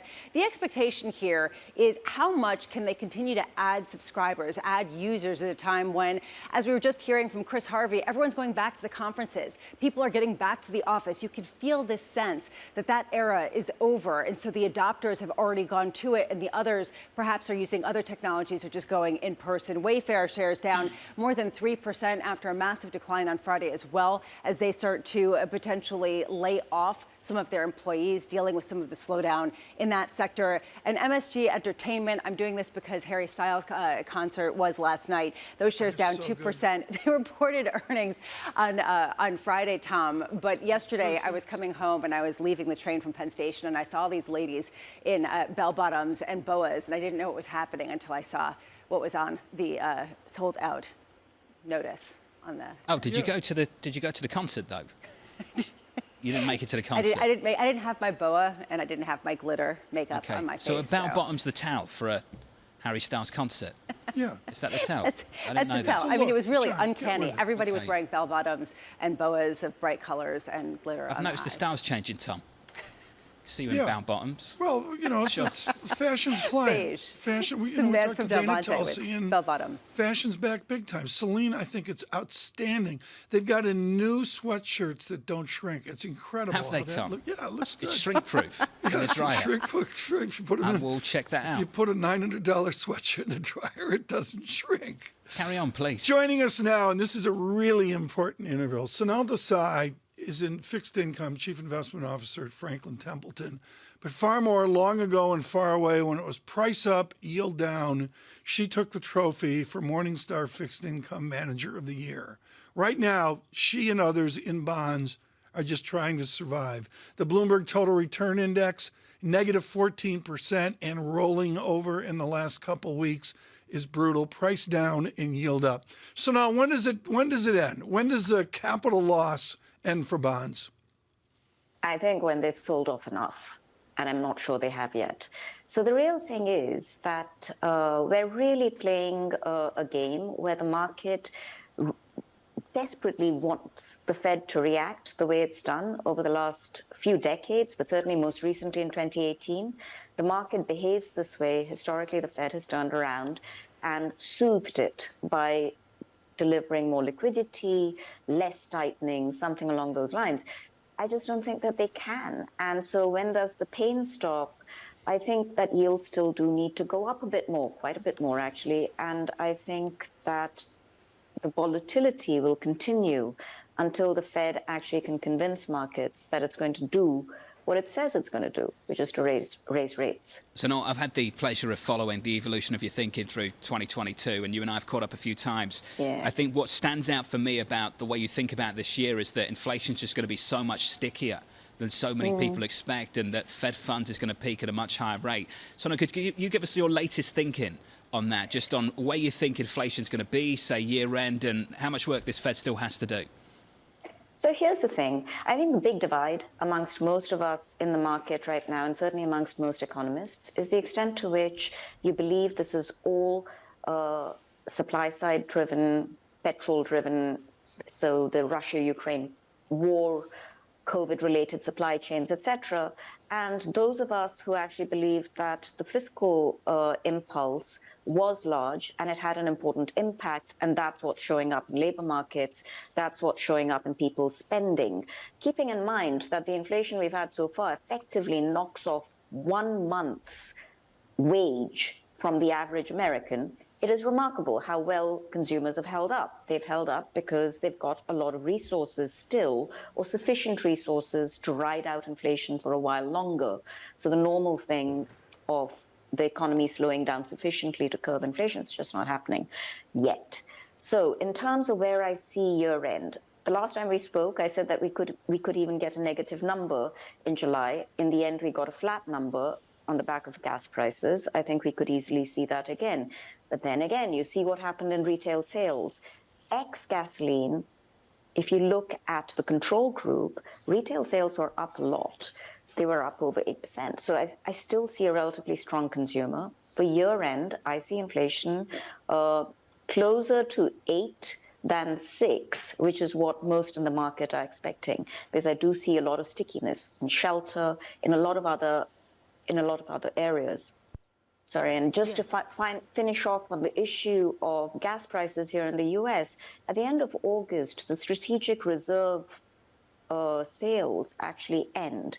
And I am curious what we see in an ongoing way, a continuation of a decline in gas prices or not. Sonal, one reason why some people say that the market has rallied so much is because Jay Powell didn't push against the rally that they had been seeing, that they didn't seem to be that concerned about a loosening effectively in financial conditions, both on the bond side as well as the equity side. Do you expect that message to change at Jackson Hole? I'm really curious. Jay Powell has, over the last several meetings, managed to soothe the market perhaps more than is ideal, because clearly the Fed needs financial conditions to tighten a bit. They raise rates as much as they raise them, you get this massive rally in markets, and suddenly financial conditions are looser again, and you're not going to get the cooling that you need. The idea of bringing inflation down consistently, so not just 1 month, 2 months, but consistently back towards their target, is going to require some slowdown, a genuine slowdown, and a cooling off of the labor market, of the economy more broadly. So far, Jay Powell has managed actually always to soothe the market, or the market tries to cherry pick the more comforting sound bites. So that was the lot that he didn't expect many supersized rate hikes. So it just means that you're going to see more rate hikes for longer. The Fed is guiding us towards 3.8, close to 4%. I think they probably need to do at least 4%, a bit more than 4%, not this year, but I see hikes into next year. And there continue to be rate cuts priced extremely quickly. And that's the area where I think I'm most out of step currently with market pricing. I just don't see the rate cuts. Do we end at 375? Do we end at 425? That's the smaller question relative to when and how quickly does the Fed start cutting. I agree. Again. Raise and hold seems to be the strategy. Yeah. Mary Daly's talking about it. They're not talking about rate cuts yet. Sonal, great to catch up, as always. Sonal Desai there of Franklin Templeton. I mean, can you imagine if they did start talking about rate cuts? We'd have a very, very different market. Tom, I want to talk about gas prices out of Europe. We've got a 17% move intraday.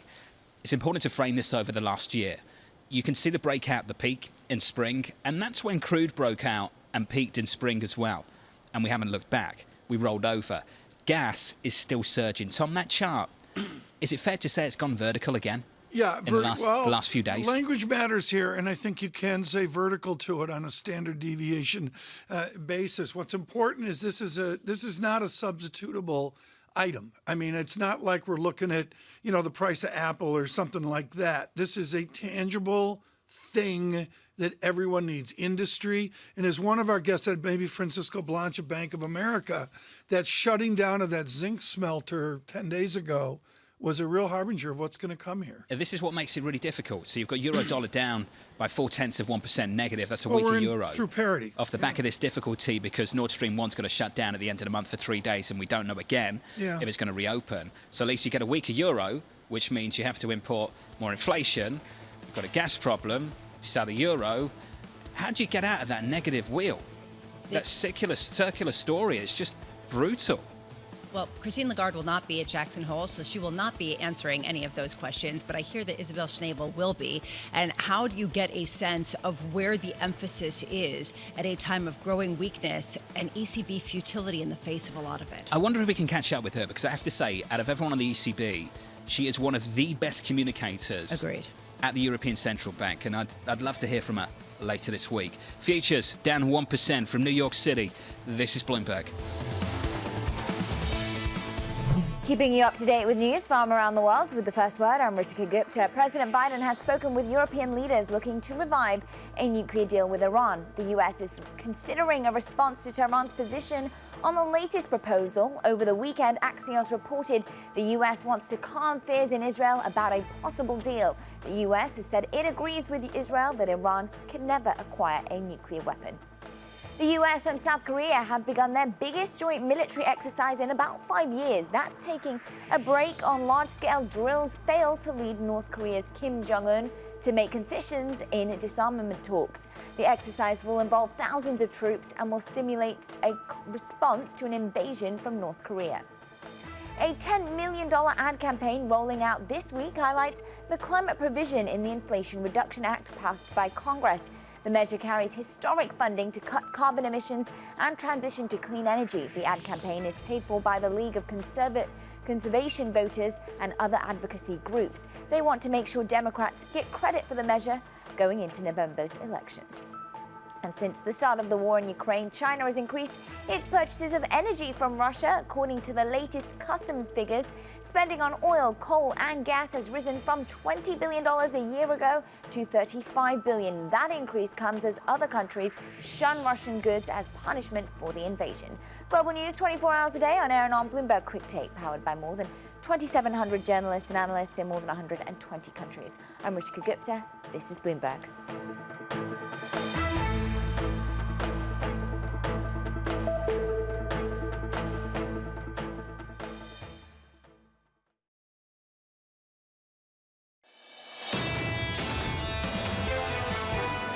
You've got three key economies in the world. You've got the US, you've got Europe, you've got China. China, we know, is struggling. We think Beijing, through various sorts of policy, both monetary and fiscal, will come to the rescue. But the question is, when does the inflection point happen? And do we get a big rebound, or is it soft?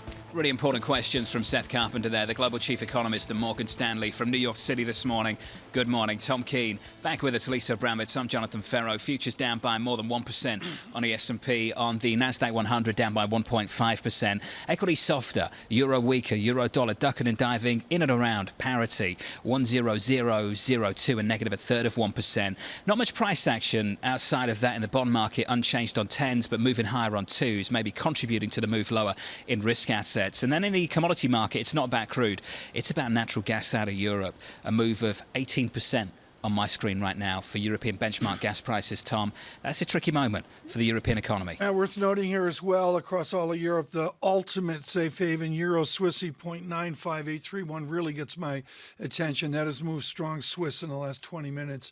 Right now, without question, our conversation of the week on China. Leland Miller is co-founder, chief executive officer at China Beige Book International. More than anyone I know is wired in to the minutia of China. Leland, do you believe the GDP numbers? Do you believe the new regime under 5%, under 4%, 3-ish GDP?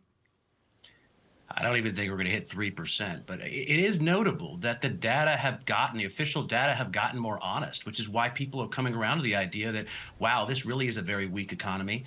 They're lying a lot less about the numbers, and so people can actually see how weak consumption is, how weak the property sector is, how weak every aspect of the entire economy outside exports has been, and even exports now are fading. So, the data aren't great, but what they are signaling is that not only you're nowhere near the 5% GDP, I mean, you're probably significantly less than half that at this point. Leland, are we also seeing how little power the PBOC has to really stimulate an economy that already has gotten some stimulus and hasn't really responded?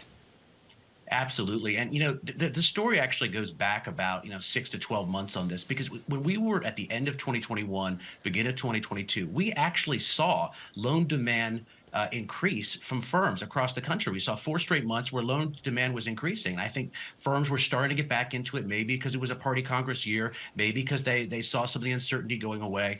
But then the COVID lockdowns hit, and they were strangled through that for several months. And then even when the lockdowns have eased, you've seen a refusal to get back into it and borrow and invest and hire. So now that they're dropping rates, had this been done 9 months ago, I think you would have had some sort of kick from it. But right now, all they're trying to do is staunch the bleeding. Leland, with all of the investors who you speak with, all of the private sector, how much is there a recognition of the reality that you're telling them? How much is there a recognition of what the ramifications of China's slowdown in a much more extreme fashion will have?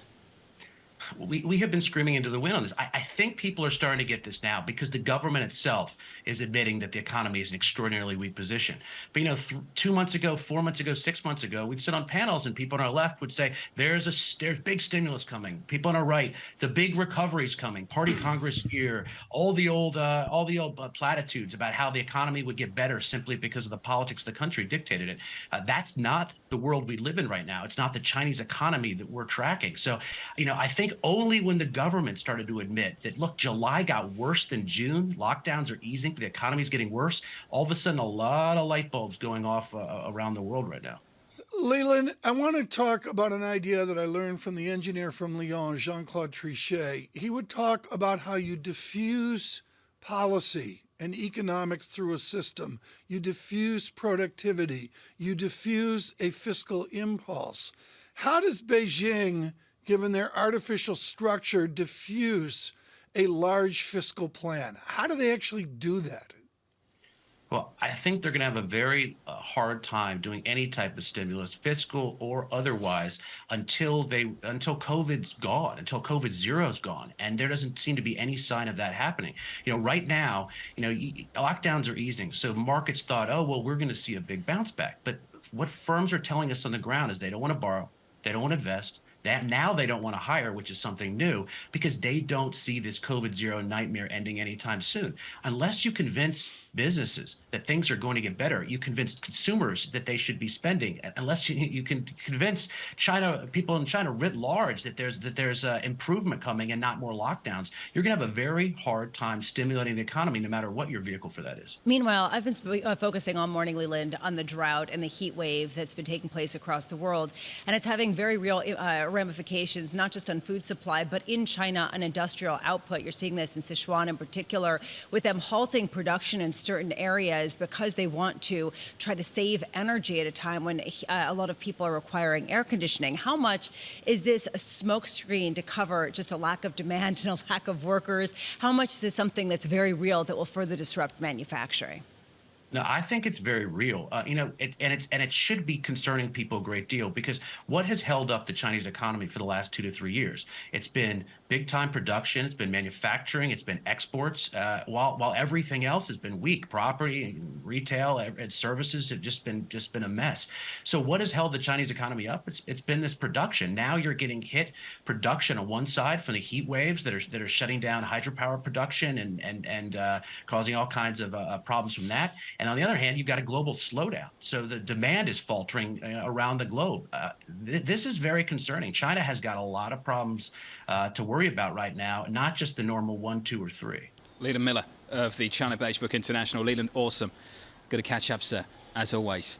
That was fantastic, Lisa. And that line at the beginning of that conversation that he mentioned to Tom, they're no longer lying about the data. It's that bad. It's that weak. And it shows how little power they have to do more. They did make a move overnight, and it did have a little bit of an effect, at least, on lifting the mood in equities. But a lot of this was pinned at trying to shore up support for the housing market, lowering mortgage rates potentially to some of the lowest on record. How much is it actually going to bring people back when that investment has just been completely decimated over the past couple of months and years? Hugely problematic. Allow me to tee up the next hour. Absolutely fantastic. Matt Hornback of Morgan Stanley will join us to count you down to Jackson Hole, Wyoming. We'll catch up with Jordan Rochester of Nomura as euro-dollar breaks through parity again, 0.9997 right now. Then TK onto a conversation with Dana Peterson of the Conference Board. That's all coming up in the next hour. Yeah, with Dana, it'll be interesting to see what the formula looks like. Where is the present state of the American economy? John, I really must admit, over the weekend and reading, the idea of an American recession has drifted away. It's still there. I get it that it's probabilistic. There's a chance, but nothing like in Europe. It has really drifted away to some form of it's more immediate in Europe, Tom. growthiness. In Europe, it's right now. In China, there's real weakness. For the global economy, getting closer and closer to what many people would call a global recession, Tom. In the United States, what did Chris Harvey of Wells Fargo allude to? Just the idea they pushed it out, Tom.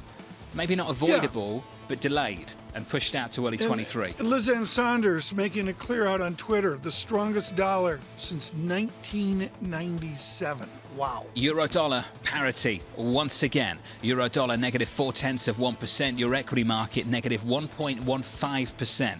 For our audience worldwide, heard on radio, seen on TV, this is Bloomberg Surveillance.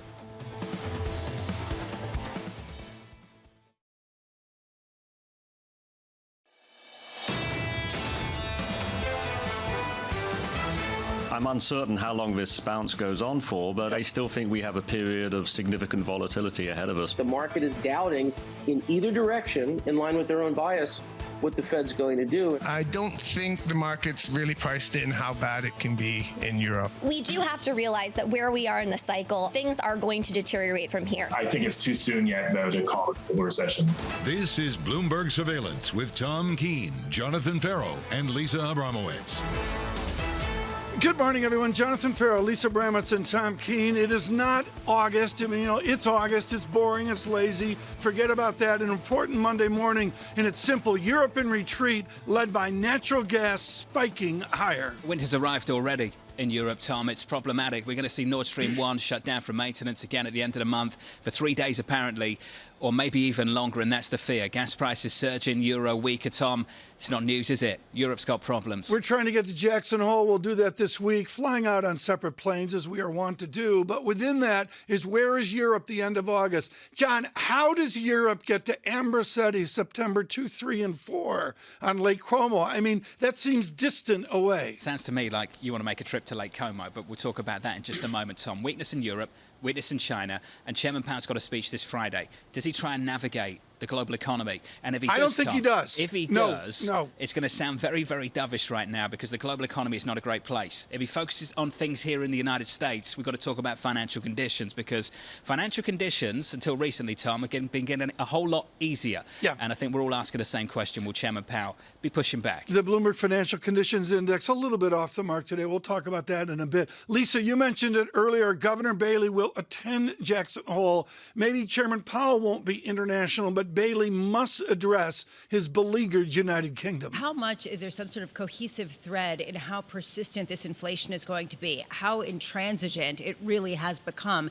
And I ask this because this Federal Reserve, even to this day, has nodes of the transitory idea still baked into some of the rhetoric. There still is this feeling that it will abate. The market doesn't buy it. The market thinks that the Fed would have to go much further in order to get inflation back down to that 2% target, and it's not going to take a very short time to get it there. At what point do you get some sort of cohesion of central bankers facing very different situations in terms of inflation and their economies? Here's a different situation, and this is the research piece of the morning. John Nabarro over at Citigroup with an 18% statistic on United Kingdom number's inflation. just scary, Tom. That number's scary. Scary. And I agree. I'll share the quote with everyone so they get their hands around it properly. Our latest estimate, updated for the further 25% and 7% rally in UK gas and electricity prices last week, got to add on this week too, points to a further upside shift in UK inflation. We now expect CPI inflation to peak at over 18%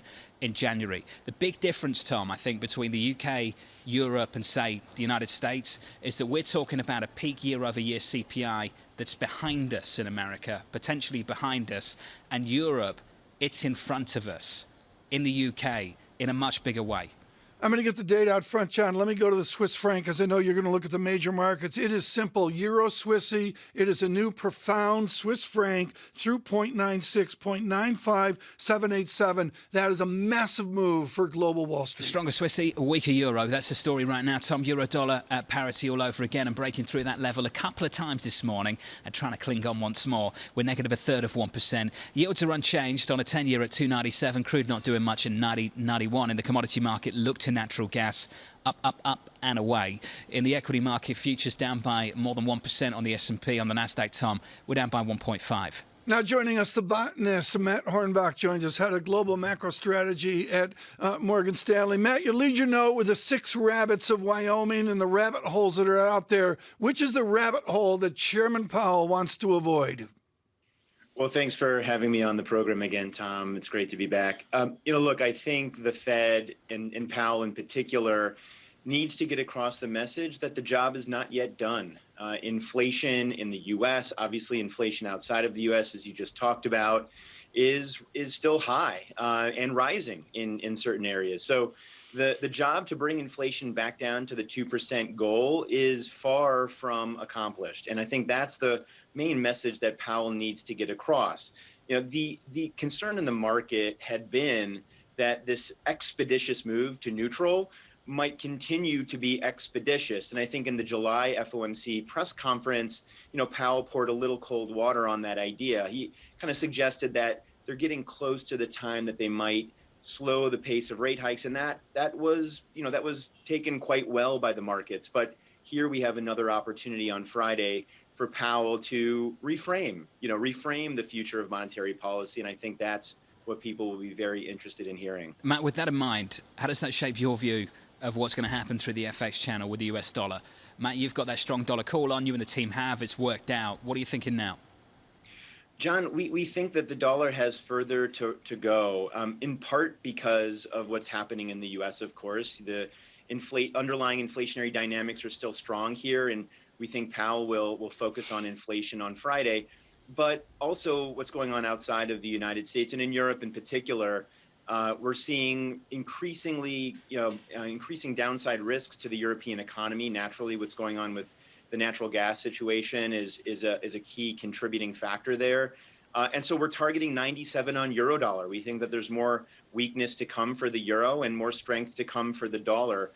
We also like dollar yen higher. I mean, that's something that we could see making its way back to 140. But generally, the dollar still has room to strengthen, and that's what we're recommending investors position for. Matt, how much is this hinging on Fed Chair Jay Powell coming out and pushing back against the feeling that they are going to not go as quickly as people had expected? How does he parse the line between not raising rates as quickly, but holding them wherever they eventually end up for much longer than people are currently pricing in? Yeah, I think he can do this very simply by just talking about, being in restrictive territory for a period of time in order to ensure that inflation comes back down to their goal. I mean, again, the Fed doesn't know where the neutral policy rate is. It's a theoretical concept. They've got some educated guesses about where that neutral rate is, but they don't know. And I think he could talk about the uncertainty around where neutral is. He could talk about just the need to keep policy in restrictive territory until they're convinced that inflation will make its way back down to the 2% goal. You don't really see that in the price of the market at this point. So that could put some upward pressure on short-term interest rates in the U.S. and keep that dollar appreciating. So how much is that going to really pressure the rest of the global economy? How much has this become a risk factor, especially as you talk about a 97 on the euro, if you do get an ascendant dollar at an increasingly perilous moment for Europe and other regions? Well, I mean, in a way, right, the dollar is trying to bear some of the burden of what's happening outside of the United States, right? It's trying to help other countries cheapen up their exports. And I think, that's the market doing what it does best, right? There's these release valves that occur in different areas of the macro marketplace. And I think the dollar currently is acting as that release valve. So, that's something that, is very normal in markets. And we think that the dollar continues to be that bastion of safety that people will come to, and in doing so, help out other parts of the world. Matt, can I ask you just to wrap things up, as you've thought about where this Fed funds peaks, as the year has progressed, has that number in your mind got higher, lower, stayed the same?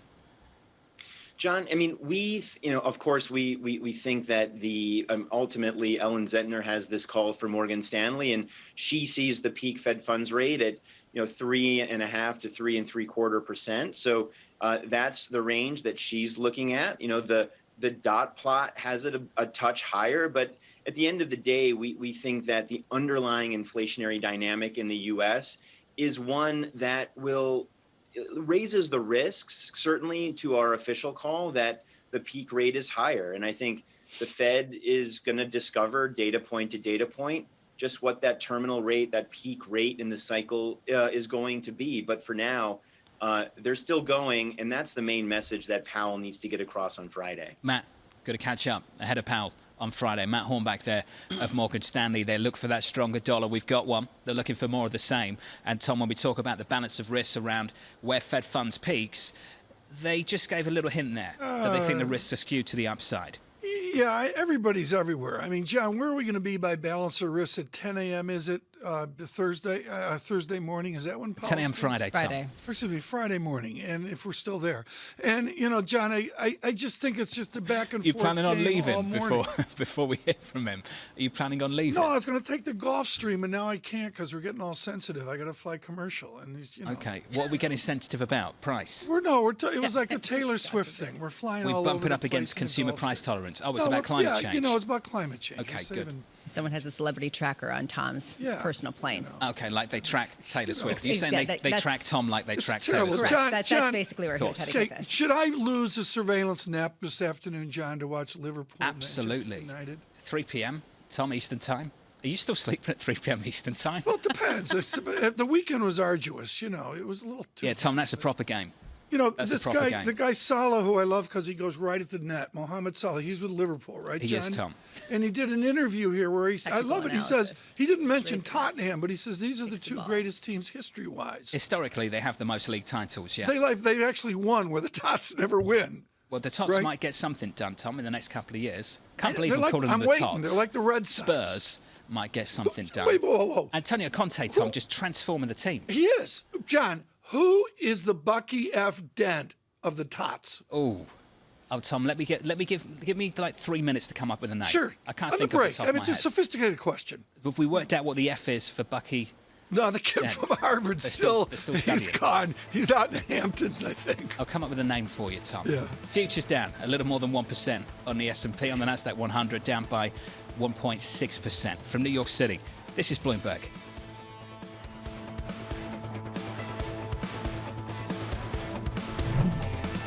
Keeping you up to date with news from around the world with the first word, I'm Ritika Gupta. Former Treasury Secretary Larry Summers wants the Federal Reserve to deliver a stark message on economic pain. He says the Fed should be clear that it will need to impose restrictive monetary policy that drives up the unemployment rate in order to quell inflation. Summers appeared on Bloomberg TV's Wall Street Week with David Weston.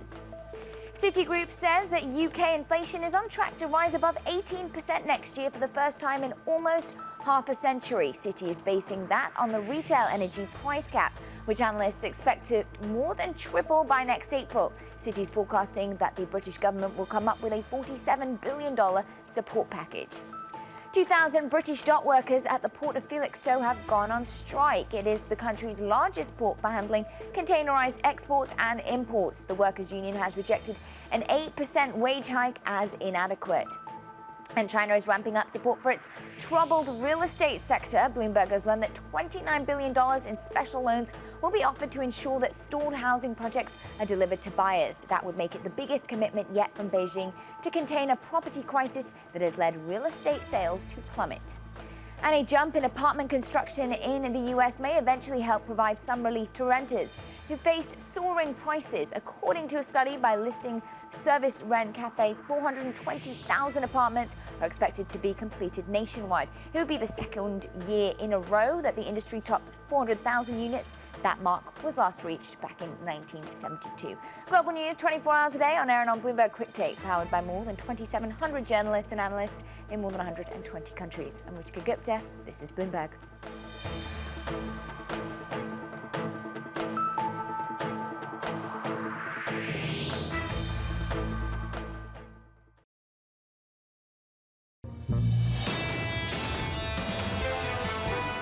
I think we're going to remain strong at least for the next 6 months. Actually, the euro is holding in relatively well, actually better than many of the other G10 peers. So this is about dollar strength right now. I mean, of course, there's euro weakness in there, and the energy story is really important, but this is about dollar strength.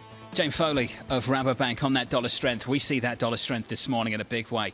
Euro dollar breaking through parity briefly, coming back, breaking through it again. 0.9996 on euro dollar, negative 0.4% on that currency pair. Equities down by more than 1% on the S&P 500, on the Nasdaq 100, down by 1.6%. Did some research for you, TK.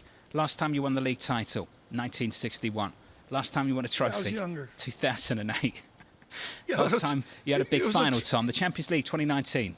Yeah, well, I remember that, of course. You know, as we get prepared for today, we have to remember there was a point where Man U defeated Tottenham. It was one of the worst defeats ever. I called in sick that Monday. It was April, I think, of 18 or 19. And I don't remember any Alexis of this, Tom. Sanchez was just killed us. I don't remember any of this. We were going to beat Chelsea, but we couldn't beat Chelsea. Okay, we're talking about Tottenham, but ultimately we're actually looking forward to a bigger game, Tom, at 3 p.m.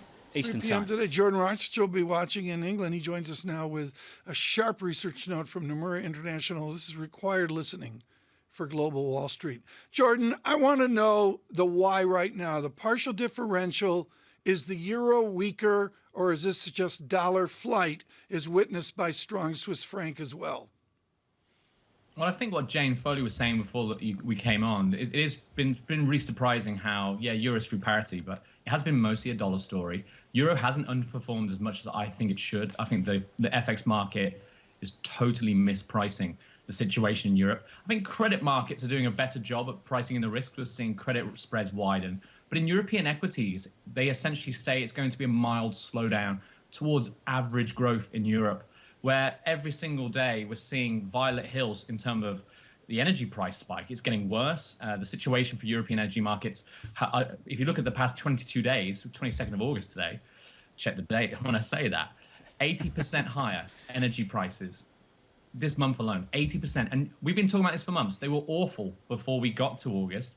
They're now 80% higher. So if governments do nothing, the UK household, if they have no subsidies, and we know they will have, but imagine the world where they don't, they'd be spending 20% of their disposable income on energy bills for just turning the lights on and the heating in their homes. So the situation is a complete rethink of the economic model in the Eurozone. And it's strange for all of us to see the euro selling off so slowly. I think it should be much faster. We'll be testing 97.50 down towards 95 cents in the next few months. So you think maybe get down to 95? I guess I would ask off the back of that, Jordan, does interest rate policy even matter in this world to this currency, given we're expecting 50 basis points again on September 8th? Yeah, there is one central bank that matters, which is the Fed. If you look at FX, what's been quite strange is idiosyncratic stories in Europe and all the detail we can go into have been largely irrelevant for the past few weeks at least. All you needed to know was what's going to happen in US rates, and you knew where euro-dollar, where cable was going to go.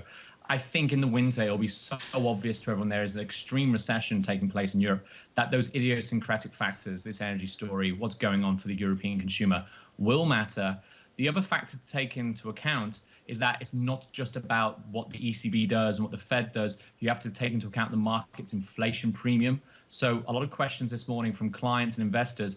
Why is the euro lower when spreads would actually say, nominal yield spreads would say euro dollar should be higher? Well, it's because there's now a large inflation component in yields of EGBs and UK gilts. You have to treat it a bit more like an emerging market. Their rates markets are selling off and the currencies are heading lower. That is very different to what we've been used to for the past 20 years. Jordan, the fact that you think that the euro is wildly mispriced, or the market has underplayed some of the weakness, is in stark divide with what we heard from Ian Shepherdson earlier on the show. He said if you're not expecting recession in Europe, you haven't been paying attention. What is the distinguishing feature of why you think there has not been the recognition that you're talking about in the currency markets to date? Well, I think the market's just been looking at the Fed. And we had that CPI number and the market pricing a Fed dovish pivot, which kind of has come out the price a little bit. We've seen the rate cuts for next year. At one stage, there was 75 basis points priced in. That's now eased off quite a bit more. It's below 50 basis points, I think, this morning. But essentially, the markets are feeling pretty yellow about the Eurozone, but it's only credit that seems to be reflecting it. And eventually, it will feed through to the other markets. It happens all the time. Markets are not perfect. They're not always rational. And they just sometimes need to be given the alarm bells, such as the ECB, for example. Do we really think they're going to keep raising rates next year if there's blackouts in Germany? So that could be one of those trigger moments when the lights are literally turned off for German industry or parts of it, where it just becomes unreasonable for euro to keep the levels it's currently at. Jordan, this raises an important question, and I'm not comparing the two situations. I just look for a catalyst. Back in the pandemic, we all saw this risk brewing, and the market was unshaken, unmoved. And I think it was that weekend when Italy shut down that people woke up on Monday morning and thought, wow, this is real. It's coming, and it's probably going to come to the United States as well. Jordan, with that in mind, are you thinking of that kind of catalyst? Because, like you say, all of this is so obvious. We're seeing it play out. You can see it on the screen. You see it in the numbers, in the price of gas, and yet very calmly, very slowly, just sort of breaking down again. What's the catalyst, you think, that's going to lead to the wake-up call? I think you're right there, John. I think the human mind is a part of the reason why it's difficult for markets to price this in. We are linear animals. We think in linear terms, where these energy prices are rising exponentially. It's just really difficult for us to comprehend the impact of it. There's another aspect to it as well. We do expect that governments will step in. If they don't, they'll be risking civil strife, essentially. So there is an aspect of the market which says, don't worry, it is pretty bad in energy, but they're going to do something about it on the government side. The point I'm making is when energy prices keep rising, it's 80% in the past 22 days, it's really difficult for governments to keep up with those sort of moves. And supply is the problem and price is the problem. So there's two aspects of that. The trigger could be, John, essentially when Germany triggers phase 3 of its gas ration plan. At the moment, it's slowly going to give up the cost to consumer. We've had some mixed moves from Germany. So we've got an energy levy coming in October, but they're also cutting VAT. So it's kind of offsetting it to some extent. When phase 3 comes in, the government actually just needs to do demand destruction policies, literally saying, you there, you can't turn on your industrial plant. You need to turn down your gas usage. When that happens, it becomes much clearer to everyone that the Eurozone will use a lot more imports to help their supply chains continue. Factories will still want to keep producing, keep their jobs. But for certain products like steel, aluminium, glass, ceramics, plastics, chemicals, anything that's at the lower end of the supply chain, but very highly energy intensive, will just get imported from America, from China, where energy is much cheaper. Yeah. And that's going to weigh on the euro even more. Jordan, I've got 10 seconds. Price target, Manchester United, May 2023. What are you thinking? May 2023. Season's over. Where are we going to be? For relegation, fans still annoyed. Jordan Rochester of Nomura. Hey, Jordan, good to catch up. What are you more interested in there, TK? The Manchester United price target or euro dollar? What colour's the sky? I think what colour's the sky? Right now, I mean, come on. These both teams are flat on their backs. They're both going to be fired up.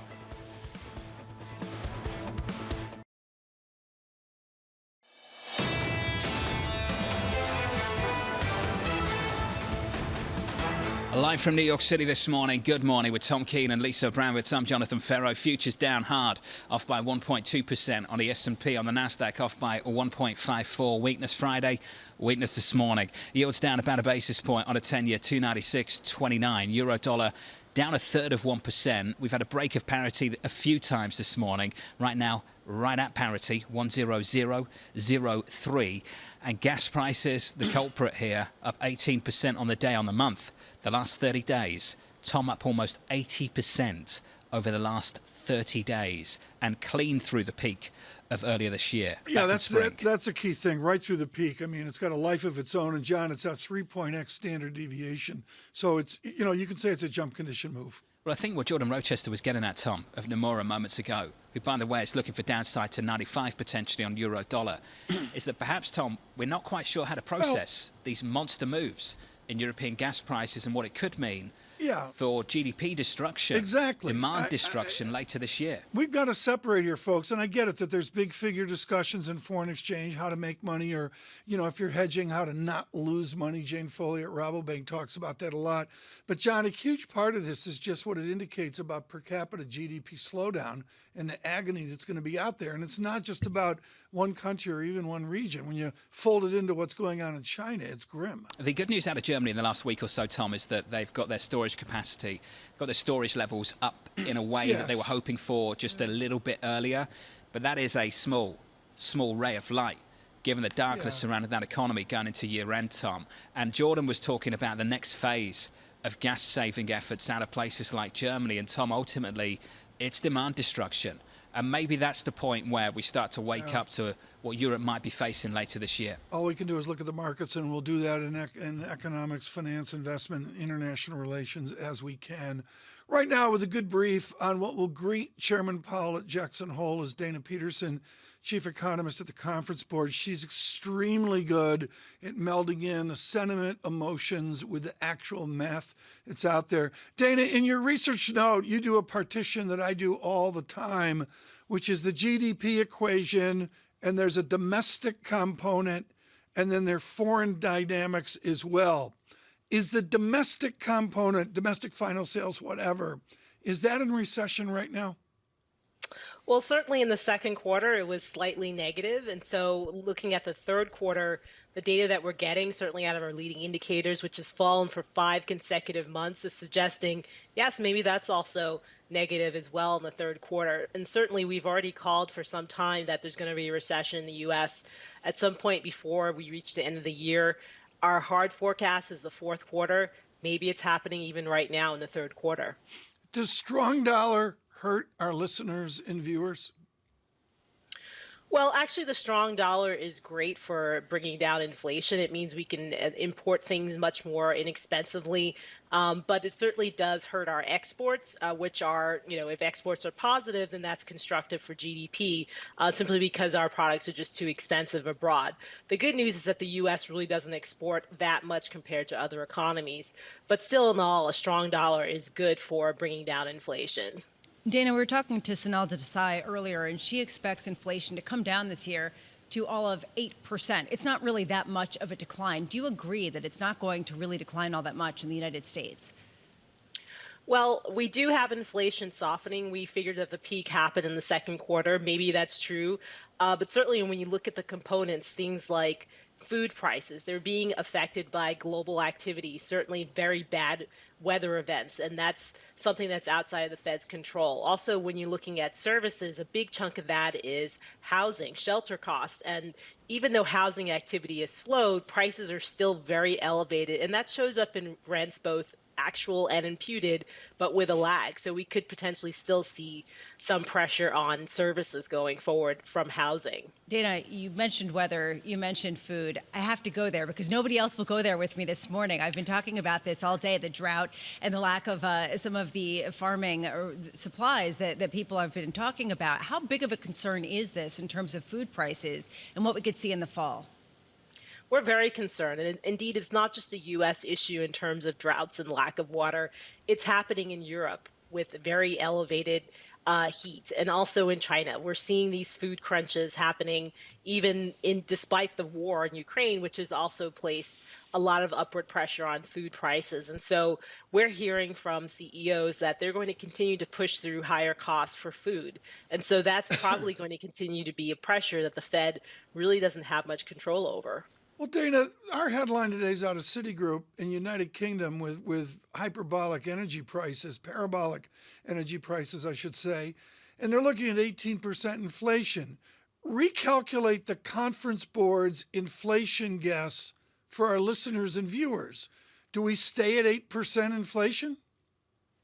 Well, our hope is no, and certainly you see there's some underlying things that are starting to come off. Certainly when you look at autos, inflation for autos are coming off. Some of that's because people just couldn't find cars, but also because it's much more difficult to finance a car. And certainly goods, many people are moving away from goods towards services. Now the pandemic's more or less in the rearview mirror.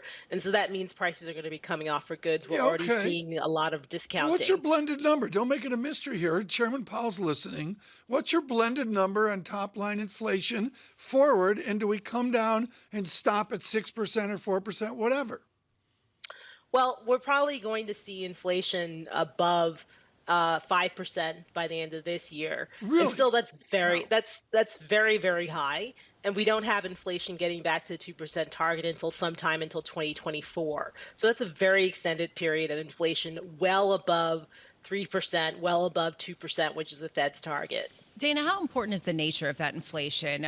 We're just seeing now that U.S. natural gas futures are rising really substantially in tandem with what we're seeing over in Europe to new 14-year highs. How much does this lead to a bad inflation that will necessarily cause a recession akin to what we're seeing over in Europe versus wage gains and things that can really foster a little bit more of a positive spiral?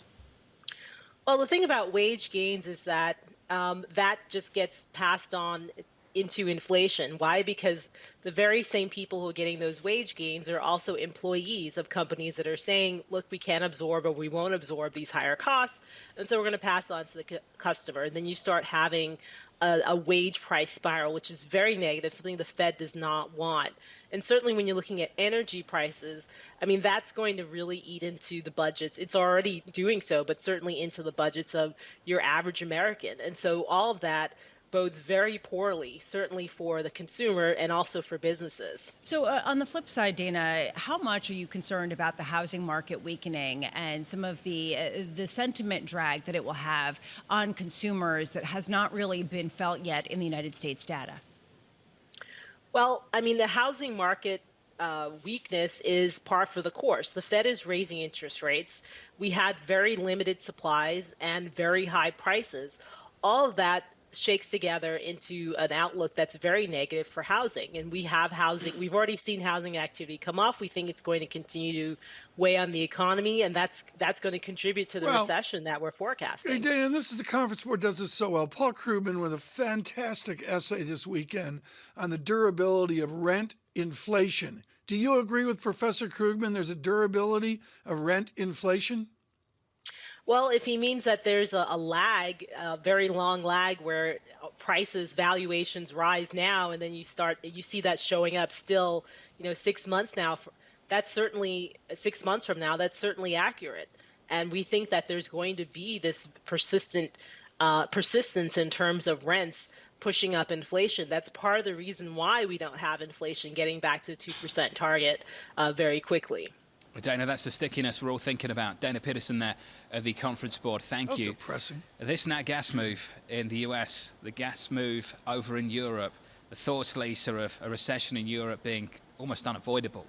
Almost unavoidable. And what was that we heard from Ian Shepherdson to start the program earlier this morning over at Pantheon, that if you're not expecting one, you've not been paying attention? How can you see anything other than that if you're looking at the high price of natural gas, if you're looking at double-digit inflation?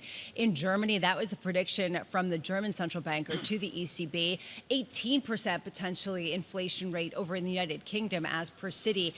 How do you see this ending well, right? And so then the question really becomes, how deep is the decline and what have we actually priced in already? So we've got a great lineup in the next hour to talk about this, because it's easy to get gloomy about Europe at the moment. And we'll do some of that with Tony Rodriguez of Nuveen and Kathy Jones at Charles Schwab. Tom J. Pawlowski of TPW. Awesome timing for this conversation around 9:30 Eastern time. This, folks, this is really important. Pawlowski is someone who's a student of the Pacific Rim. And basically what he's saying, and clearly, John, I've said it, at some point this COVID nightmare is over and the Pacific Rim will move on. Does China have bigger problems, though, than this COVID nightmare now, Tom? I would suggest they do, based on the incoming data. Yes, I'll go there, John, but I think it's underestimated how things will get solved in their number one mandate, which is to employ bodies. If they figure out they've got to do a Western COVID strategy. They're distant from that. Well, to your point, though, there has been this big discussion about reshoring or onshoring or businesses moving away from China in light of some of the zero COVID. Do they all come flooding back after this? How big has the move been? How sustained has that exodus been that a lot of people have been talking about? Yeah. I do wonder how much that creates a structural pressure for China. Yeah, John, you and I don't talk when we're off camera, but what's your thoughts on Man U Liverpool this afternoon? I think Man United, Tom, could be looking at their third loss of the season. Yeah. 3 games, 3 losses. Bottom of the league after 3 games, potentially, Tom. Wow. Not a pretty sight for that football club. That would be like the Yankees in last place. With just a little bit more time before the transfer window closes. They've got to work out what to do with Cristiano Ronaldo. They've got to work out who's going to come in. And, Tom, at this point, who wants to come in? Who wants to come in? Ronaldo? Is this your guys talking offline?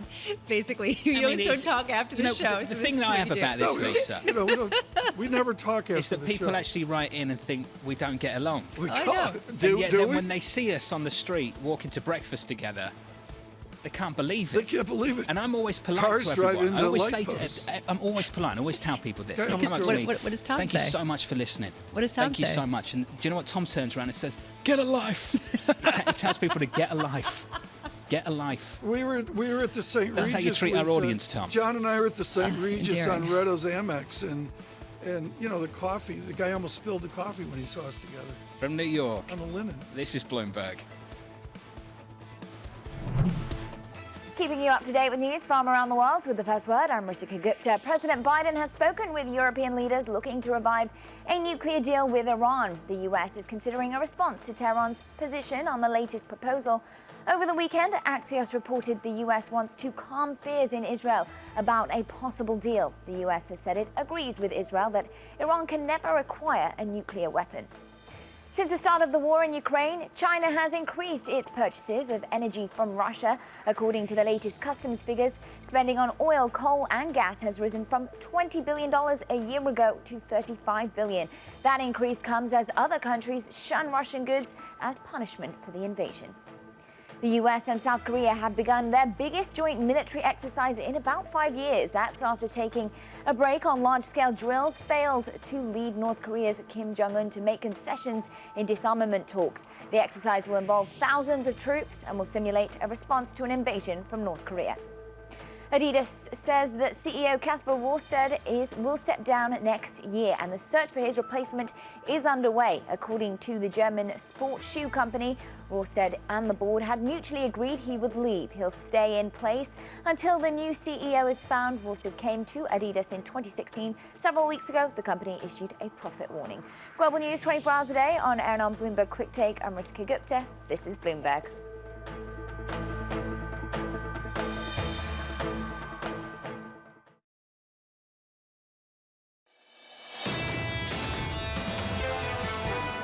You have the, Fed Chair Powell saying we're close to neutral at the press conference, and then every Fed governor comes out afterwards and essentially contradicts him. So it would be nice to have a much more consistent communication strategy, because you're right, the market is doubting in either direction, in line with their own bias, what the Fed's going to do, and they're not helping. Stephen Chiavarone, a very intelligent conversation there with Federator Mez on the equity market. We've been buffeted by Europe today, by parity. Euro dollar right now, 0.9997. Tom Keene and Lisa Abramowicz with us. We need to get to a chart. Let's do that right now. Kriti Gupta with us. Kriti, what do you have? Yeah, Tom, let's talk about just how sustainable or how believable this rally has been since the trough that you saw at the end of June. The S&P 500 has rallied some 19% from that trough.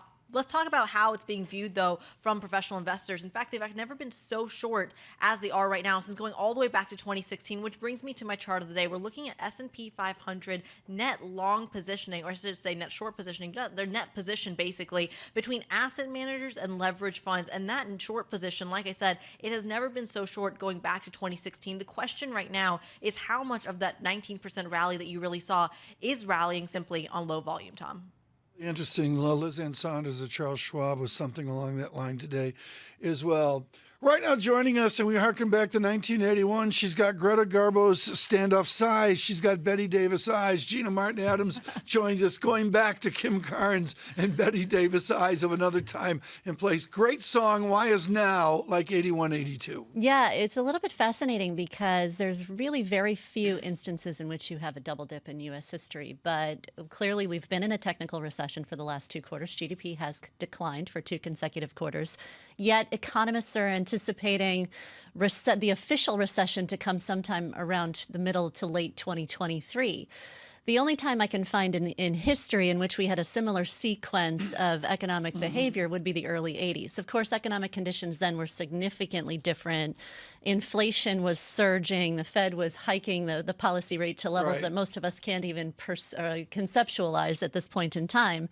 Nonetheless, in that period of time, the single most important thing to watch was inflation, because even though the economy went into a worse contraction in the latter part of that double dip, the first contraction proved to be the stock market low, where the stock market low with reached its low with that inflation peak. So I do think of an inflation. The takeaway for us is, if we are in a period of something of a double dip or an extended period of weakness for the economy, what may matter most for the equity market is ultimately that inflation turn. Stephen Ross at MIT wasn't in action then maybe, and factors weren't dominant, but now factors are everybody's love affair. What do the factors say about this battle between bulls and bears? Yeah, so last week was the first week in something about like 2 months, according to our quant strategist Chris Keene, in which factors actually performed reasonably well across the board. Most long-short factor families actually outperformed last week in an environment of weakness. It could suggest to us that we're moving back toward a first half type of trading environment where factors generally work, where the value space generally starts to perform a bit better, a bit of a reversal, if you will, of the last 2 months, which have really been dominated by quality, by growth stocks, by tech specifically, and communication stocks sort of resuming a bit of a bounce after their devastating first half decline. Gina, I'd love to get your take on what Chris Harvey was talking about, this nuance, that perhaps stocks could trade range bound and be okay for the remainder of the year, depending on the meetings that we hear from corporate executives throughout the fall. But then next year is really where we're going to see the weakness. We're going to feel perhaps the slowdown that so many people have expected. Do you agree? You know, I think that you can make a case, actually, that because stocks priced the 2022 version of recession, according to our models, stocks fully priced a recession this year by June of this year. Have they actually priced that 2023 recession is a really big question. We certainly priced the weakness that exists today. How weak are we going to get into 2023, and what will that look like in an environment where inflation is decelerating? So I do think you've got a period of very rocky chop that you should expect for stocks. I happen to believe that June was likely a pretty consequential low, at least for now. So I sympathize with an outlook that is choppy, and maybe we even retest those lows, but it's very hard to make a lower low until you get closer to an environment in which growth is truly declining or decelerating or likely to really fall off a cliff. Because right now we're in an environment where inflation is decelerating, but growth is decelerating too. That's a little bit different than an environment where growth is actually dropping. Gina, you put out a chart this morning that I thought was fascinating, that even though some of the earnings per share estimates and that were put out over the last quarterly earnings were better than expected, analysts have been downgrading their estimates for the following 4 quarters. What do you make of that? Yeah, well, the biggest takeaway from us from that chart is that not only were they downgrading those expectations, Lisa, but they were downgrading them consistently right through the first half of 2023. And it was a broad-based downgrade. So prior to the second quarter earnings season, all of the forward estimate downgrades were really concentrated in the growth space, concentrated in tech and communications and some consumer stocks. What happened over the course of the second quarter earnings season is that the weakness really spread, and it spread to the value index. What we find is more than 70% of S&P 500 pure value constituent forward forecasts actually fell for the next 3 quarters at large. So we've started to see a broadening of the weakness. Now, fortunately for the equity market outlook, that weakness is not turned into an actual anticipation of earnings decline. Those earnings declines happen in 2022. So will we continue to see them weaken to the point where we're anticipating decline is a big question for investors into next year. I got 42 seconds. Ben Laidler of eToro, the great bull, with a blistering note this morning that the quality of big tech is there. Yeah. Are they different? You know, this is a really big question because big tech has become a loaded word. So what do you mean by big tech? Because if Apple, Amazon, if we say, others, better than because me. Amazon and Tesla have very different dynamics than say an Apple and a Microsoft, which have very different dynamics than a Google and a Facebook or Meta.